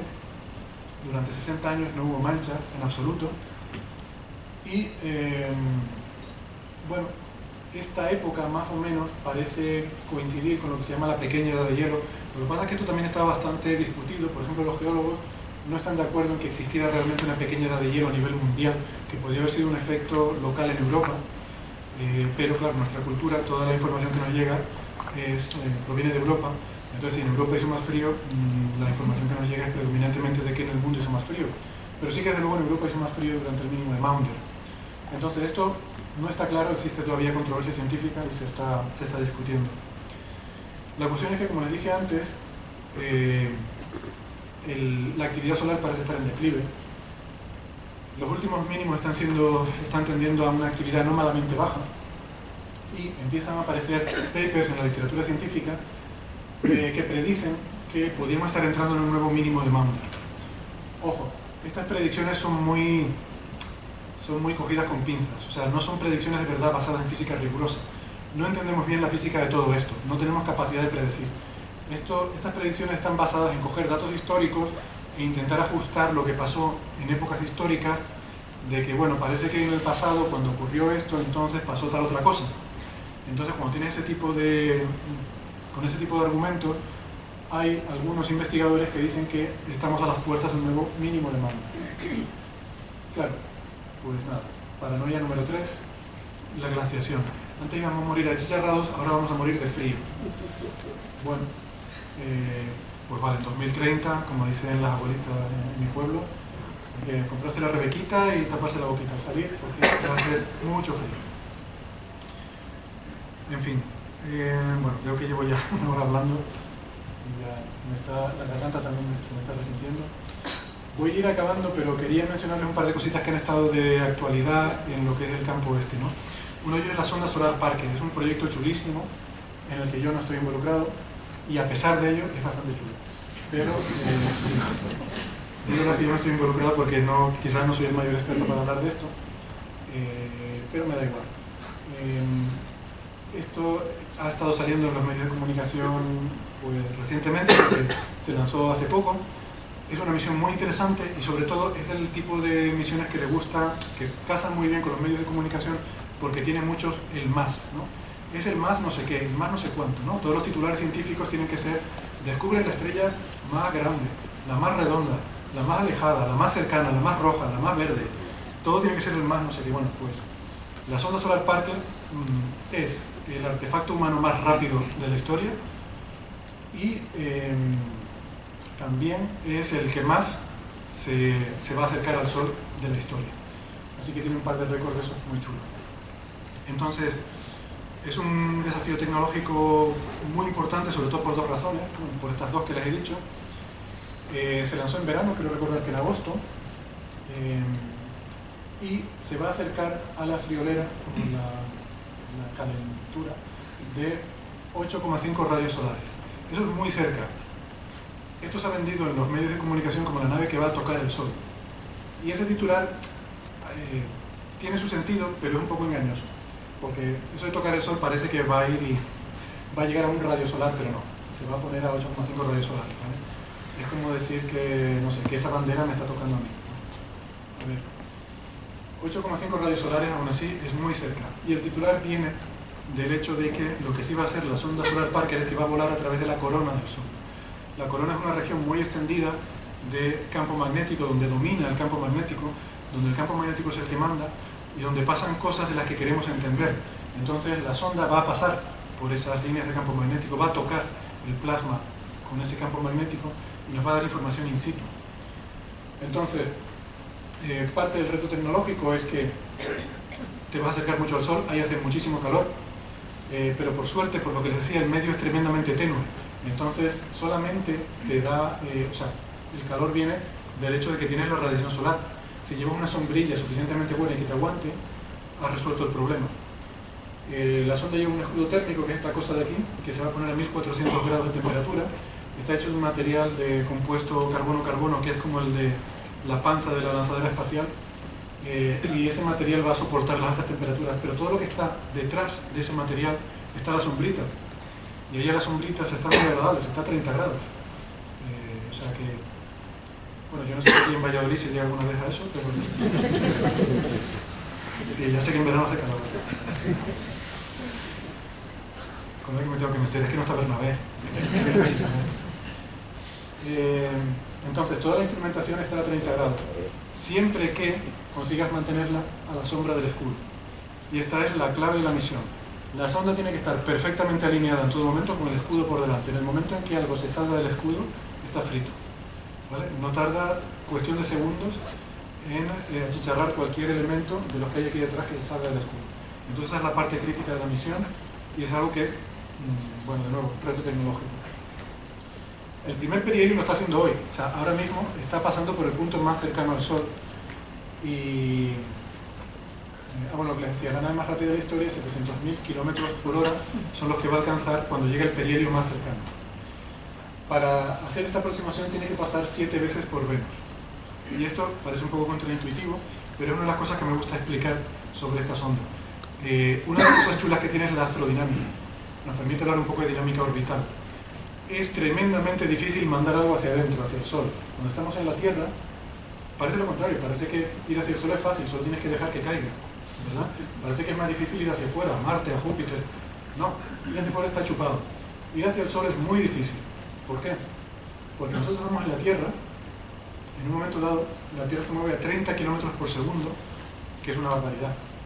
30 km por segundo en esta dirección, en la dirección tangencial, y hay una fuerza de gravedad del Sol que tira hacia adentro y es lo que hace que estemos en órbita, ¿vale? Hasta aquí todo bien. Vale. Si yo quiero lanzar una nave al Sol, quiero lanzar la sonda Solar Parker, yo pongo un cohete y digo, vale, pues podríamos pensar de forma naif, apunto al Sol, lo lanzo, ¿vale? Pues si yo hago eso, si yo cojo, apunto al Sol y lo lanzo, lo que me va a pasar es que en el instante siguiente, según la Tierra se va moviendo a 30 km por segundo, claro, el cohete también tiene esa velocidad de la Tierra, con lo cual el cohete no va a salir en dirección al Sol, va a salir en esta dirección. ¿Se entiende? O sea, esto es relatividad galileana, o sea, no ni siquiera Einstein, ¿no? Con lo cual va a salir en esta dirección y lo que nos va a pasar es que, según se vaya moviendo, pues la Tierra para allá, el cohete para allá, pues no vamos a darle al Sol. Se nos va a quedar en una órbita elíptica, ¿vale? O sea, si yo intento disparar hacia el Sol, voy a ponerlo en una órbita elíptica. Lo que tengo que hacer es lanzarlo hacia atrás. Tengo que lanzarlo en la dirección contraria de la Tierra para que se me quede lo más, la velocidad final que me salga sea lo más hacia el Sol posible. ¿Cuál es el problema?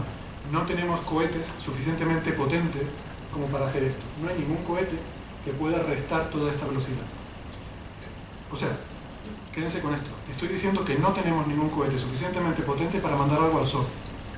Es imposible. Entonces, ¿qué es lo que hace la sonda Parker? Pues la lanzamos así y la calculamos de tal forma que cuando esté pasando Venus por ahí, la atracción de Venus le haga frenar y eso la haga caer hacia el Sol. Bueno, pues eso hay que hacerlo 7 veces para que al final, después de 7 encuentros, de 7 años, acabe en una órbita muy elíptica en el que el punto más cercano está a 8 radios solares y el punto más lejano está casi en la órbita de Venus. ¿Vale? La anécdota de esto es que anteriormente esta misión era más ambiciosa. Pretendía acercarse a 5 radios solares. En ese concepto de misión, la única forma de acercarla tanto era mandarla a Júpiter. ¿Vale? El plan original de la sonda Parker era lanzarla hacia afuera, hacia Júpiter, para que con el tirón gravitatorio de Júpiter, poder mandarla de vuelta lo suficientemente cerca del Sol. O sea, hay que ir a Júpiter para poder ir al Sol. Ese es un poco el nivel en el que estamos. Bueno, pues eso lo de la sonda Parker y luego les quería hablar del EST, pero yo creo que llevo bastante dándoles la chapa. El EST simplemente es el telescopio solar europeo y esto mola mucho porque es un proyecto europeo que ha sido incluido en la lista de infraestructuras prioritarias de la Unión Europea, infraestructuras científicas prioritarias de la Unión Europea, y lo chulo de esto es que lo estamos liderando en España, y en el Instituto de Astrofísica de Canarias, y en mis compañeros, y bueno, yo también soy bastante involucrado. Estamos liderando el desarrollo de este proyecto, y esto nos hace mucha ilusión porque normalmente Canarias es un sitio que ha sido siempre un sitio con recursos naturales, con un cielo donde poner telescopios. La gente venía a poner telescopios súper avanzados para aprovechar los recursos naturales que había allí. Pero claro, lo ideal es que tú seas capaz de desarrollar la tecnología y la ingeniería necesaria para hacer esos proyectos tú mismo. El GTC, que es el mayor telescopio que existe en la actualidad, fue un primer gran impulso a la industria tecnológica, científica, astronómica española, y porque fue un proyecto también hecho básicamente 90% español. Este no es tan ambicioso, pero se espera que prácticamente a lo mejor un nivel del 40% lo ponga España. Entre España y Alemania van a liderar este proyecto, ¿no?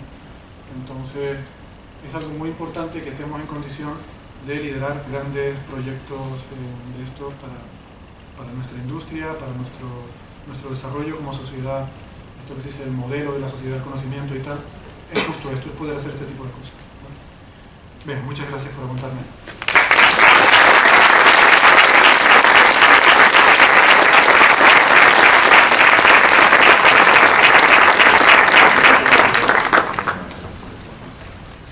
Muchas gracias, Héctor. Abrimos ahora, si os parece, un turno de preguntas y a la vez no sé si proceder a recoger el tema de encuestas y demás, si fuéramos capaces de hacerlo con cierto orden así.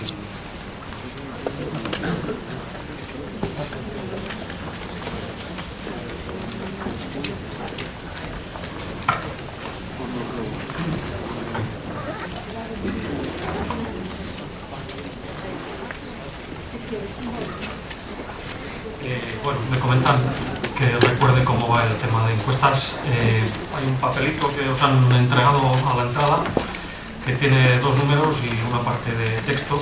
En el texto, bueno, pues hay unas preguntas que nos interesaría que contestarais simplemente tachando con una X, y se trata, pues eso, de hacer como 3 papelitos de este que os hemos entregado.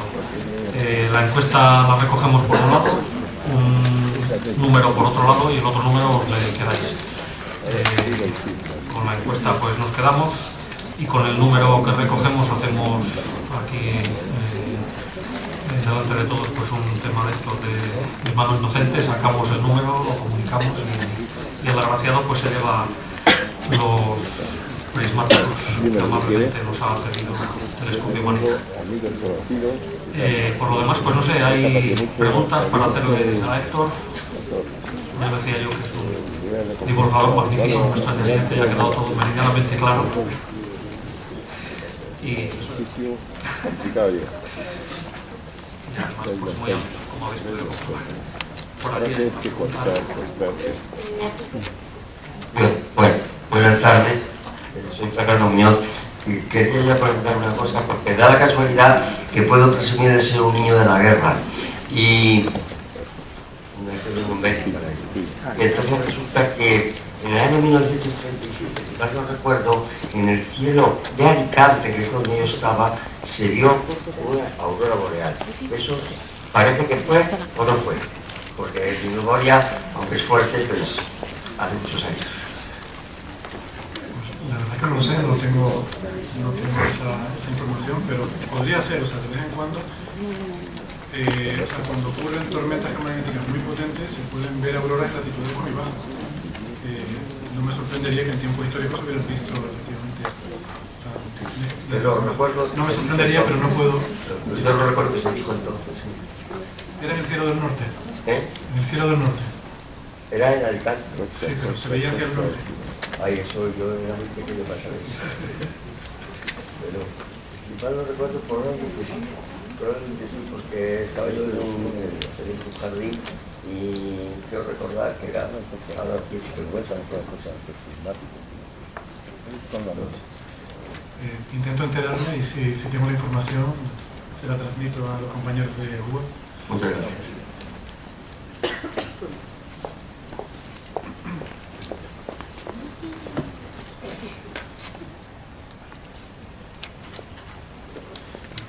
Lo primero, enhorabuena por la charla. Y la pregunta que yo tenía... Enhorabuena por aguantarla. La pregunta que yo tenía era la de ¿por qué al final se desistió de hacer lo de acercar la sonda Parker a 5 radios solares? Porque no había dinero. Lógica. El proyecto era mucho más caro y entonces en 2000... No hace mucho, sorprendentemente, o sea, es sorprendente que una misión espacial, que suelen ser cosas que se planifican con muchísima antelación, hubo un cambio radical de la misión, creo que fue en 2013 12, igual los mayas tiene algo que ver, no sé. No recuerdo exactamente, pero no hace mucho hubo un cambio radical de la misión porque iba un poco pasada de presupuesto y entonces la NASA se puso seria y dijo, tiene que ser hasta aquí. Y entonces decidieron hacer recortes. Y parte del recorte era no ir a Júpiter y entonces no acercarte tanto al Sol.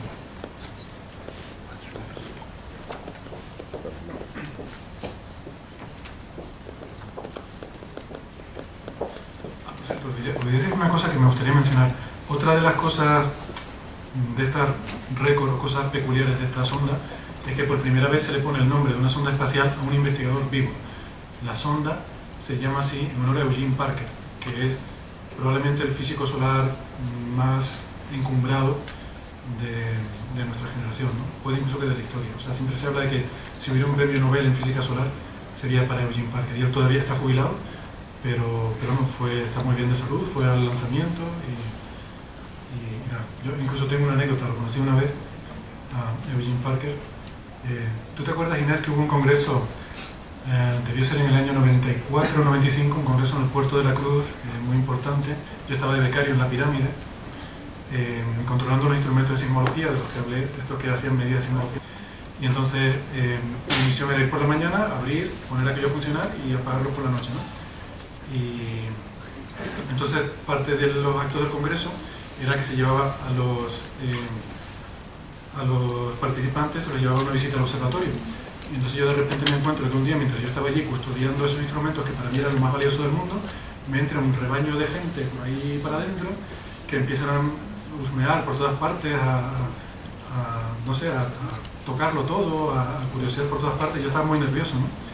Y entonces Teo Roca, que es el jefe del grupo, pues en un momento dado llegó y me presentó a un señor, que ya era un señor mayor en aquella época, ¿no? Y me dijo, quiero presentarte a Héctor, que es uno de nuestros estudiantes y tal.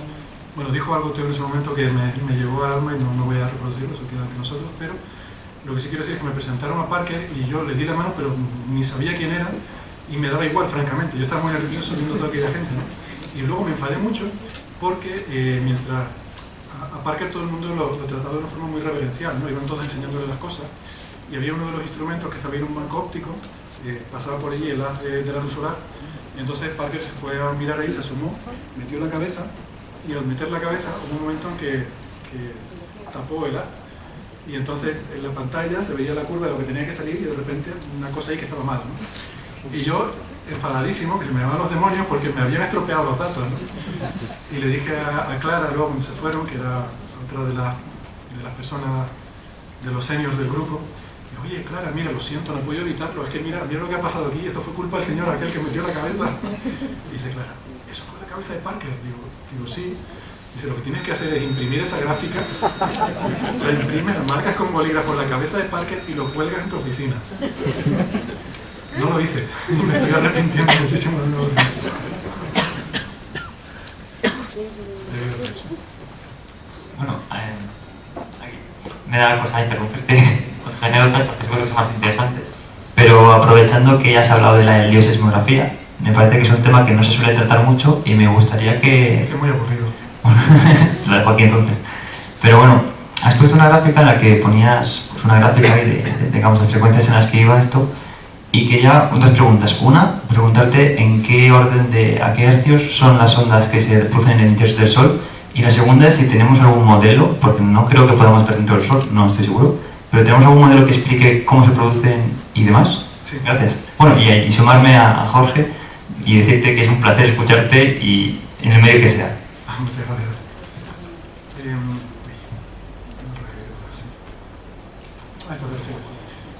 Bueno, las frecuencias son milihercios, los periodos son 5 minutos, básicamente. La oscilación fundamental, el modo ese de mayor amplitud son 5 minutos. Entonces, eso quiere decir que no es sonido realmente audible, porque el Sol es una cosa muy grande. Entonces, el hecho de que una cosa muy grande oscile con una frecuencia de 5 minutos, pues es realmente una frecuencia muy alta. Y esa frecuencia tiene que ver con cómo es la estructura interna del Sol. ¿Cuál era la siguiente pregunta? Exacto, sí, el modelo. De hecho, justamente antes había dicho que conocemos el interior del Sol por teoría, neutrinos y heliosismología. Bueno, la teoría nos permite hacer modelos, esos modelos son simulaciones numéricas y con esos modelos reconstruimos cómo es el espectro de oscilaciones que debería tener el Sol y lo comparamos con lo que se observa. Y el modelo estándar, que es el modelo aceptado hoy en día, encaja de una forma increíblemente buena con ese espectro de potencia, lo cual nos dice que entendemos bien cómo funciona. Lo que pasa es que luego llega gente en los últimos 10 años que dice que no, que en realidad el Sol está mal, la composición química no es la que pensamos, sino que es otra, que hay menos oxígeno del que pensábamos, que no sé qué. Y entonces ya se nos descuadra todo, ¿vale? Y entonces está la gente ahora un poco desbandada con ese problema. Pero en principio encaja muy bien con lo que sabíamos, y esto ya estamos empezando a poder hacerlo con otras estrellas, a un nivel más básico, pero ya podemos hacer sismología de otras estrellas, sobre todo con misiones como Kepler, por ejemplo, que nos permite no solo buscar planetas, sino una cosa que mucha gente no sabe, además de buscar planetas, Kepler también sirve para hacer este tipo de gráficas de otras estrellas. O sea que es muy impresionante.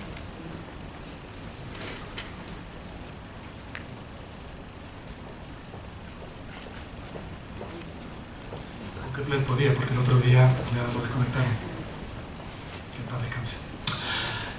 Enhorabuena por la charla, me ha encantado, muy didáctica, muy estupendo, me parece. Una pregunta muy básica. ¿Cuál es el origen de la magnetosfera en la Tierra? Pues no se sabe bien.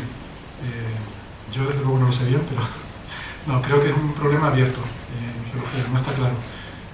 Sobre todo, ¿por qué unos planetas tienen magnetosfera y otros no? Y me alegro que me guste esa pregunta,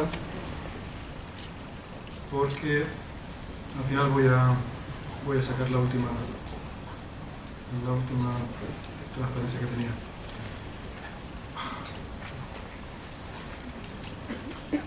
No sabemos por qué la Tierra tiene magnetosfera, pero hay planetas que no la tienen. Marte no la tiene, por ejemplo. Y la razón sabemos que es porque Marte tiene un interior sólido y la Tierra tiene un interior líquido.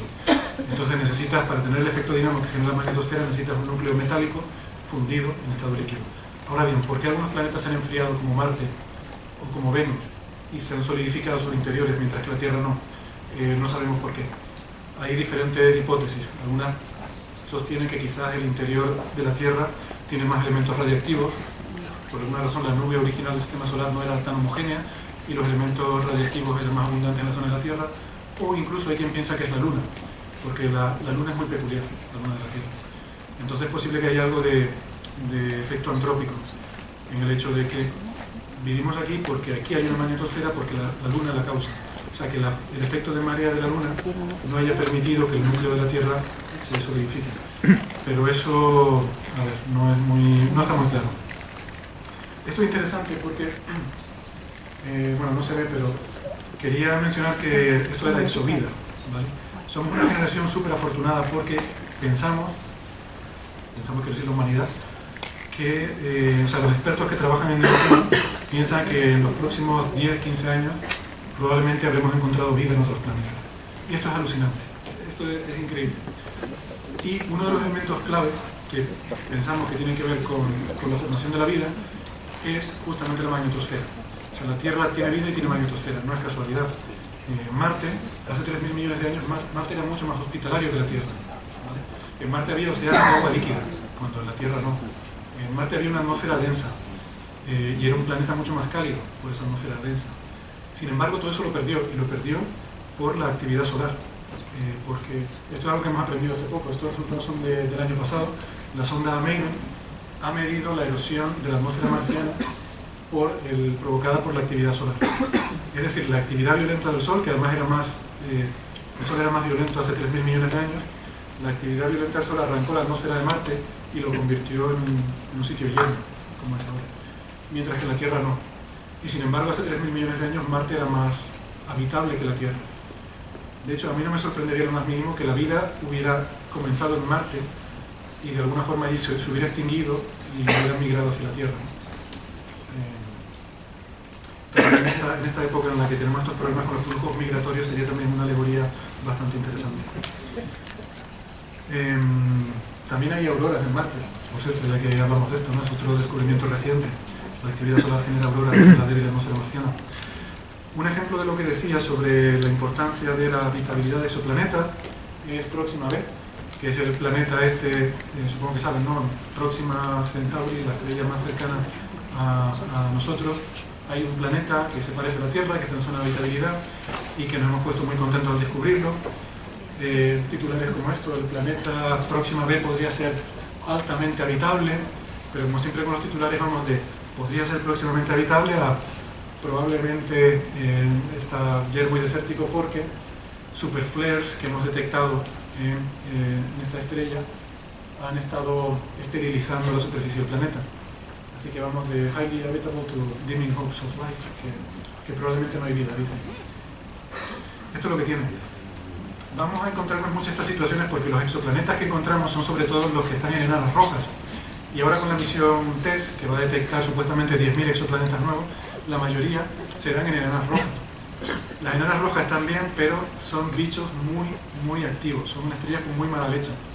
Entonces, hay un debate ahora mismo muy importante en la comunidad exobiológica sobre si son buenos candidatos o no, o sea, sobre si estas estrellas hay que descartarlas precisamente por lo violentas que son, o si la vida de alguna forma puede adaptarse a vivir en esas condiciones, ¿no? O sea que todo esto es un tema que ahora mismo está muy abierto.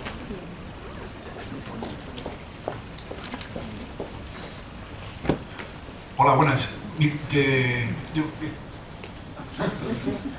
Enhorabuena por la conferencia, enhorabuena también por el podcast que hacéis los jueves. Y luego una pregunta muy sencilla para ti. ¿Cómo es posible calcular la edad de una estrella? Porque dicen, esta tiene 4.500 millones de años, esta tiene 5.000, esta tiene 10.000. ¿Cómo se puede calcular la vida del...? Sí. No, la pregunta no es nada sencilla, de hecho es muy complicada. Es muy complicado calcular la edad de una estrella en general. En el caso del sistema solar es más fácil porque tenemos restos geológicos que nos permiten saber cómo es la historia de la Tierra, y tenemos meteoritos. Tenemos cometas que se formaron al principio del sistema solar, y eso nos da mucha información sobre la nube original de la que se formó el Sol. El año pasado, por ejemplo, salió un paper muy interesante sobre un meteorito muy curioso que se encontró en Egipto, que lo han llamado el meteorito de Hipatia. Buen marketing llamarlo el meteorito de Hipatia, ya es fascinante, pero la propia piedra en sí, aparte del nombre, también es muy fascinante. Puede ser el primer objeto que viene casi intacto de la nube primigenia del sistema solar, pensamos, ¿no? Entonces todo eso nos permite datar la edad de nuestro sistema solar. Para otras estrellas es complicadísimo. Las estrellas evolucionan un poquito a lo largo de su vida. No lo he dicho, pero el Sol, por ejemplo, va a vivir unos 9.000 millones de años. Durante ese tiempo va gradualmente haciéndose más grande y más brillante, más caliente. O sea, el Sol aumenta básicamente un 10% cada 1.000 millones de años en luminosidad. Eso quiere decir que de aquí a 1.000 millones de años la vida será imposible en la Tierra, porque los océanos se habrán evaporado y la atmósfera se habrá evaporado. Pero quiero decir que las estrellas van cambiando un poquito a lo largo de su vida, y eso nos permite por lo menos tener estimaciones de la edad de otras estrellas. Luego la sismología también, porque su estructura interna cambia un poquito. Según el núcleo va consumiendo hidrógeno, el núcleo se va volviendo más rico en helio y menos en hidrógeno. Esa es otra forma de estimar la edad. Y bueno, y luego hay una forma fácil, que son las estrellas que están en cúmulos. Las estrellas que están en cúmulos son un indicador, son un termómetro de edad, porque esas estrellas se formaron todas al mismo tiempo, y las estrellas, su duración depende de su masa. Entonces las estrellas más masivas viven menos, consumen más rápido su combustible y mueren antes. Entonces cuando tú miras un cúmulo de estrellas que tiene 5.000 estrellas que nacieron todas al mismo tiempo, tú las divides, las clasificas por tipo de estrellas, digamos, más masivas a menos masivas, verás que hay un momento en que hay un corte. O sea, ya no hay estrellas más masivas que X. Resulta que no hay estrellas más masivas que 2 veces la masa del Sol, ¿vale? Ese corte te indica la edad del cúmulo, porque lo que quiere decir es que las estrellas que tienen más masa que esa ya se han muerto, ¿vale? O sea, ese corte va moviéndose a lo largo de la vida del cúmulo hacia hacia estrellas de menos masa. Y eso se calibra con modelos. Sabemos por modelos de evolución estelar cuánto vive una estrella en función de su masa. Entonces, si el cúmulo solo tiene estrellas de hasta 2 masas solares, tú sabes que las estrellas de 2 masas solares viven, pues yo que sé, 5.000 millones de años, pues la edad del cúmulo es 5.000 millones de años. Y todas las estrellas de ese cúmulo tienen esa edad. Es el caso fácil.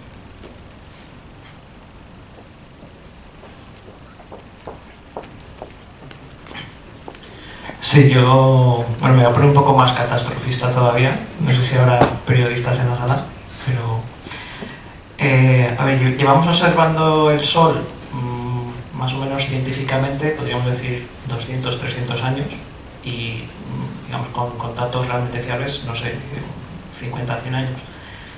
En esos años, catástrofe, vamos a hablar del evento Carrington, pero eso en la vida del Sol es una fracción. Entonces puede haber incluso eventos todavía mucho más catastróficos que no han ocurrido o que no hemos detectado en ningún momento. No sé si geológicamente habrá algún registro de algún evento de este tipo que pueda haber pasado, pero que no hayamos tenido noticias. Y luego una segunda pregunta sería, ¿hasta qué punto cuando un cometa impacta con el Sol, cómo afecta eso a la superficie del Sol, a los campos magnéticos, al plasma, y cómo de grande tendría que ser el cometa para que de ahí surgiera un pepinaco catastrofista de estos enormes? Gracias. Bueno, sobre la primera pregunta, no, en el registro geológico no tenemos información porque no tenemos información de eventos individuales. Tenemos información de la actividad promedio en ese periodo. No tienes una resolución para ver cosas breves. Puedes saber si la actividad solar era mayor o menor. Eso sí, vemos la modulación de la actividad solar a lo largo del periodo geológico. Podría haber eventos más potentes que el de Carrington, ciertamente. Sí. O sea, todo lo que he dicho se refiere, por lo menos, de Carrington para arriba. ¿Podría haber cosas más potentes? Sí. Lo que pasa es que al final tampoco sé si el efecto sobre la tecnología llega un momento que satura. Quiero decir que por mucho que sea más potente el evento, o sea, una vez que ha fundido los satélites, no sé qué mucho más puedes hacer, ¿no? O apagones, bueno, eso sí. Puedes provocar apagones en más sitios, de latitudes más bajas, ese tipo de cosas. Sí, no tenemos realmente una cota de cuánto de potente puede ser. Estas cosas suelen seguir leyes de potencia, por lo cual tú esperas que cuanto más débil sea, más frecuente es.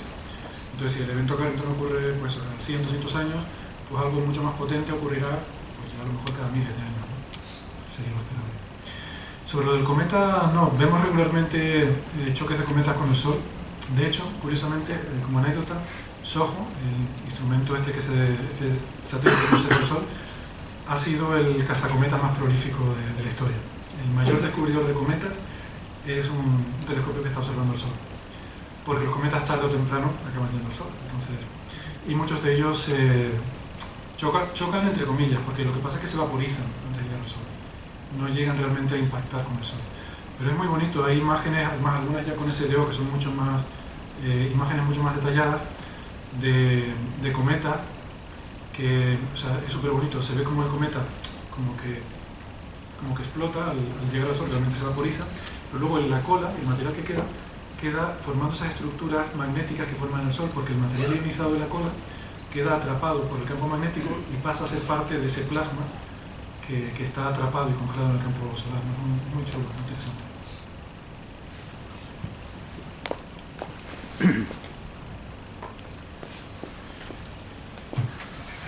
Sí, buenas tardes.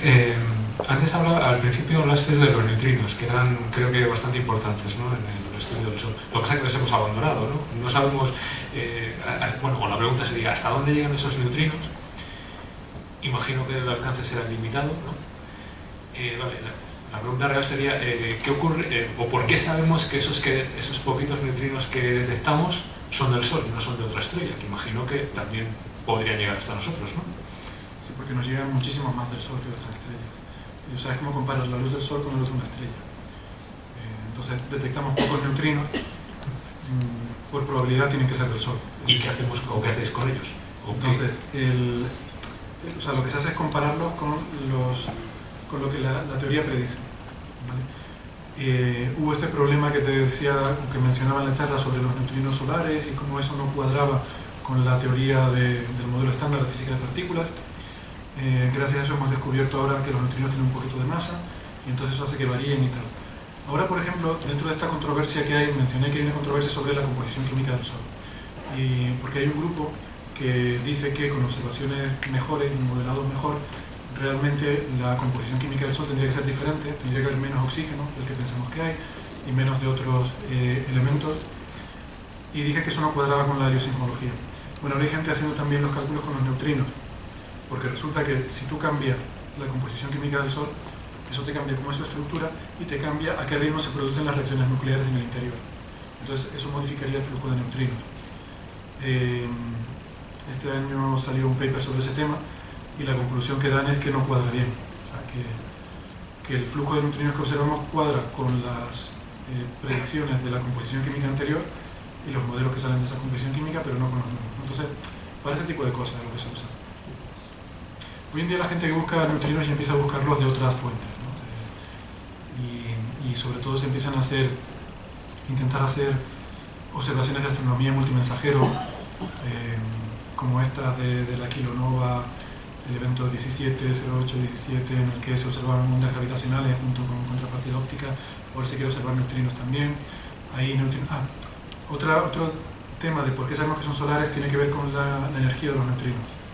O sea, dependiendo de la energía que tengan, tú puedes hacer como una especie de espectro, ¿no? De ver qué fracción de neutrinos vienen con qué tipo de energía, y tú esperas que los que vienen del Sol vengan con un determinado espectro energético. Ahora hay experimentos para detectar neutrinos superenergéticos que vienen de otras fuentes, y hay experimentos como en la Antártida, el IceCube, que está detectando neutrinos que son miles de veces más energéticos que los que vienen del Sol. Y además intentan detectar la dirección de la que vienen, ¿no? Para asociarlos con posibles fuentes astrofísicas. Y ese es un campo que ahora mismo está muy en boga. Muy bien, se nos está echando un poquito la hora encima. Si os parece bien, el turno de preguntas ha estado más que nutrido. Muchas gracias, Óscar, sinceramente ha sido un auténtico placer. Muchas gracias a todos y vamos a rematar con el tema del sorteo. Un momento que desaparezco de la pantalla. Bueno, Perdona, por aquí no han pasado a recoger. Creo que se abre por abajo. Perdona.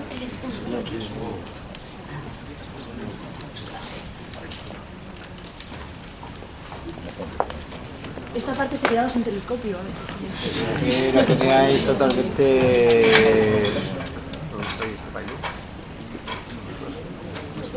Que si sabes que iba a tocar a mí. Esto no sirve para ver el Sol, ¿eh? Si quieren proyectar eso en una pantalla.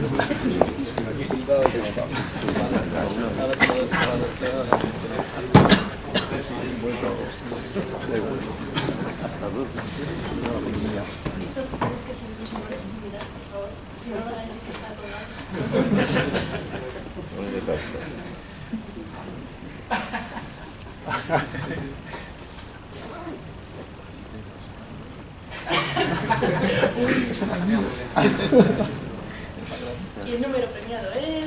A ver, el 46. Sale por aquí. Queda desierto. Ah, allí, hay un 46. Acércate. No, pero se queda vivo.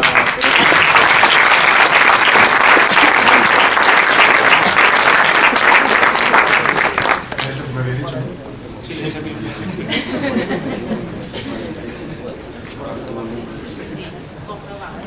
Bien, bien. Sube, sube.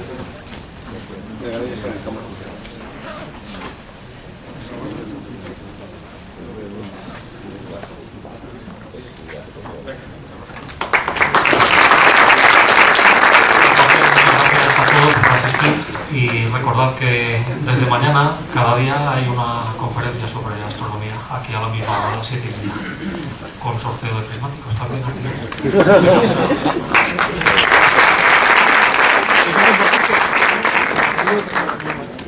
Necesito...